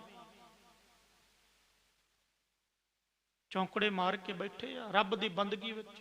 ਉਹਨਾਂ ਦਾ ਮੁਖੀਆ ਸੀ ਇੱਕ, ਜਿਹਦਾ ਨਾਮ ਆਇਆ ਸੰਤ ਰੇਣ ਜੀ। ਸੰਤ ਰੇਣ ਜੀ ਬੈਠੇ ਆ, ਵੱਡੇ ਮਹੰਤ ਕਹਿ ਲਓ। ਗੁਰੂ ਨਾਨਕ ਗਏ, ਜਾ ਕੇ ਸਤ ਕਰਤਾਰ ਦੀ ਧੁਨ ਉਚਾਰੀ। ਧੁਨ ਉਚਾਰ ਕੇ ਬੈਠ ਗਏ, ਕੁਝ ਸਮਾਂ ਬੈਠੇ। ਹੁਣ ਮਹਾਤਮਾ ਸੀ, ਉਹ ਸਾਧੂ ਸੀ ਸੰਤ ਰੇਣ ਜੀ, ਰੱਬ ਦੀ ਬੰਦਗੀ ਵਿੱਚ ਰੰਗੇ ਹੋਏ ਸਨ। ਉਹਨਾਂ ਨੇ ਗੁਰੂ ਨਾਨਕ ਦੇ ਚਿਹਰੇ ਦੇ ਚਿੰਨ੍ਹ ਆਦਿਕ ਪੜ੍ਹ ਲਏ, ਦੇਖ ਲਏ। ਕੋਈ ਰੱਬੀ ਅਵਤਾਰ ਹੈ, ਕੋਈ ਰੱਬੀ ਪੁਰਸ਼ ਹੈ, ਸਾਡਾ ਭਲਾ ਕਰਨ ਆਇਆ। ਉਮਰ ਛੋਟੀ ਸੀ ਗੁਰੂ ਨਾਨਕ ਦੀ। ਬੱਚੇ ਕਿੱਥੋਂ ਆਇਆ? ਰਾਏ ਭੋਜ ਦੀ ਤਲਵੰਡੀ। ਕਿੱਥੇ ਜਾਣਾ? ਪਿਤਾ ਜੀ ਨੇ 20 ਰੁਪਏ ਦਿੱਤੇ ਆ, ਖਰਾ ਸੌਦਾ ਕਰਨ ਜਾਣਾ। ਤੇ ਜਾ ਫਿਰ ਕਰਕੇ ਆ, ਜਾਂਦਾ ਕਿਉਂ ਨਹੀਂ?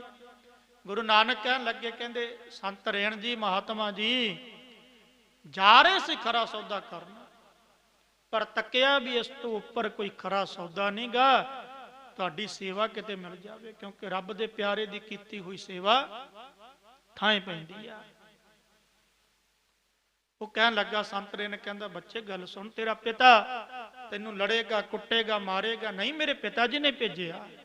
ਭਾਈ ਬਾਲਾ ਕਹਿਣ ਲੱਗਾ, ਨਾ ਇਹ ਬੜੀ ਆਨੰਦ ਵਾਲੀ ਕਥਾ ਹੈਗੀ ਆ, ਹਾਸ ਰਸ ਵੀ ਆ, ਮਠਾਸ ਵੀ ਆ, ਇਹਦੇ ਵਿੱਚੋਂ ਵਿਰਾਗ ਵੀ ਝਲਕਦਾ, ਪਰ ਇਹ ਲੜੀਵਾਰ ਜਦੋਂ ਕਥਾ ਚੱਲਦੀ ਨਾਨਕ ਪ੍ਰਕਾਸ਼ ਦੀ, ਫਿਰ ਕੁਝ ਆਨੰਦ ਵੱਖਰਾ ਹੈ।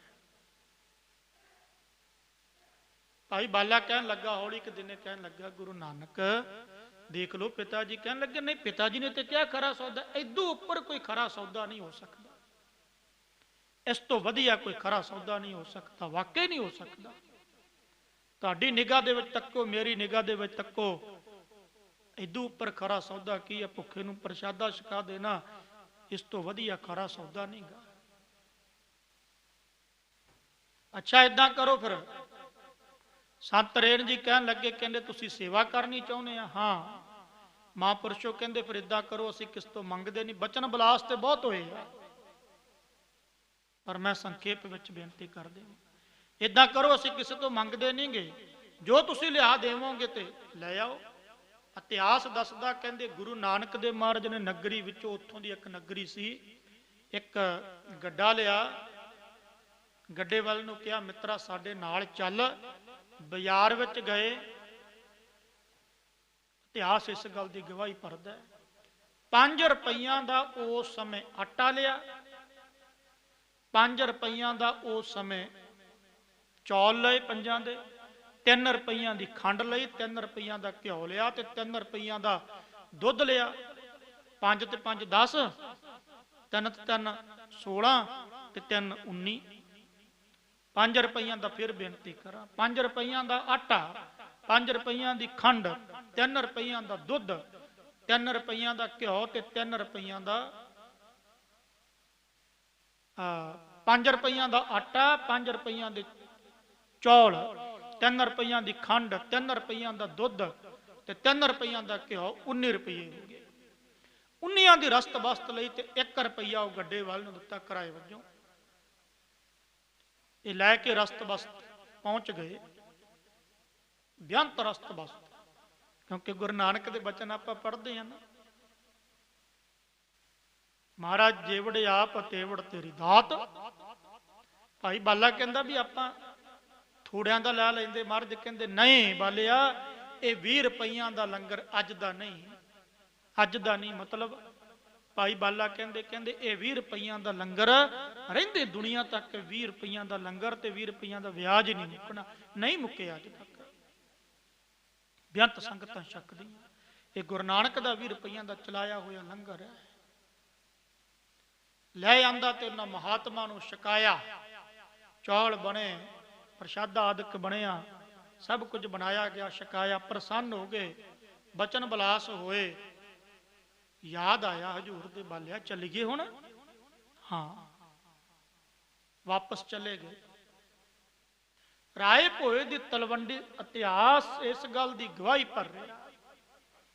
बाबा भाण जी का खूह सी जिथे ना, उत्थे गुरु नानक बैठ गए। भाई बाला जी अपने गृह विखे चले गए। बाबा मेहता कल्याण दास जी नूं पता लग्या भी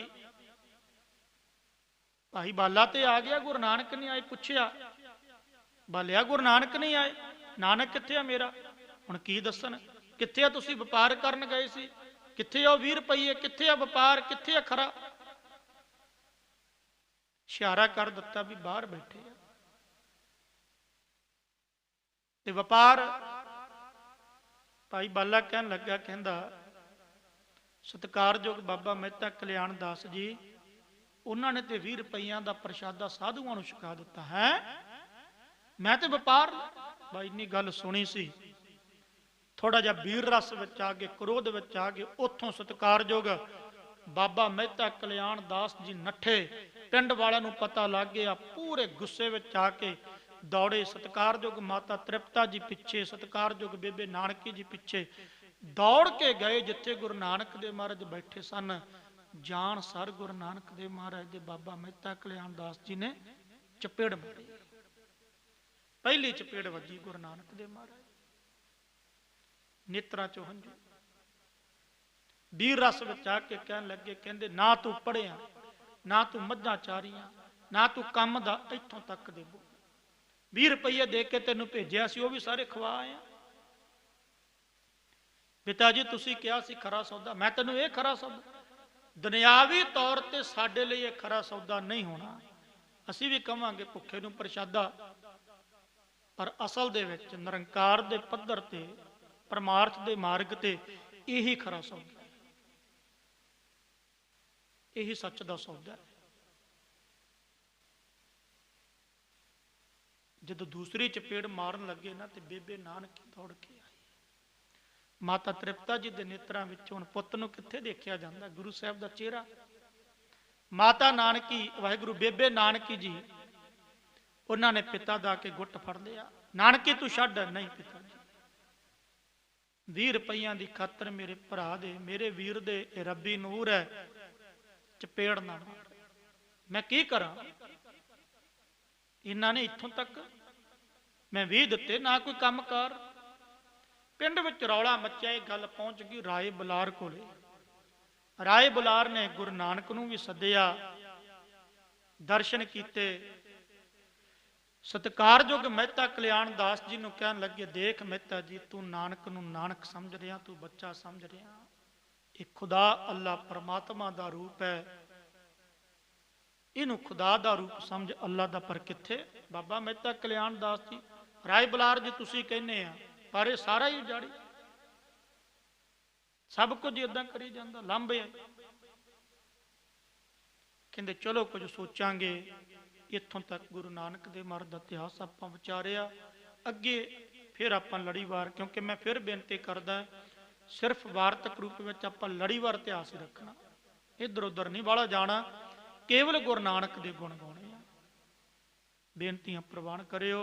अगला इतिहास जिहड़ा जिवें गुरु नानक देव महाराज जी ने हुण इत्थों तक राय बुलार ने जिवें कहिए भी समझौता करा दिता, 20 रुपये साडे तो लै लई। कहंदा गल 20 दी नहीं, पर कुछ काम नहीं कर देगे।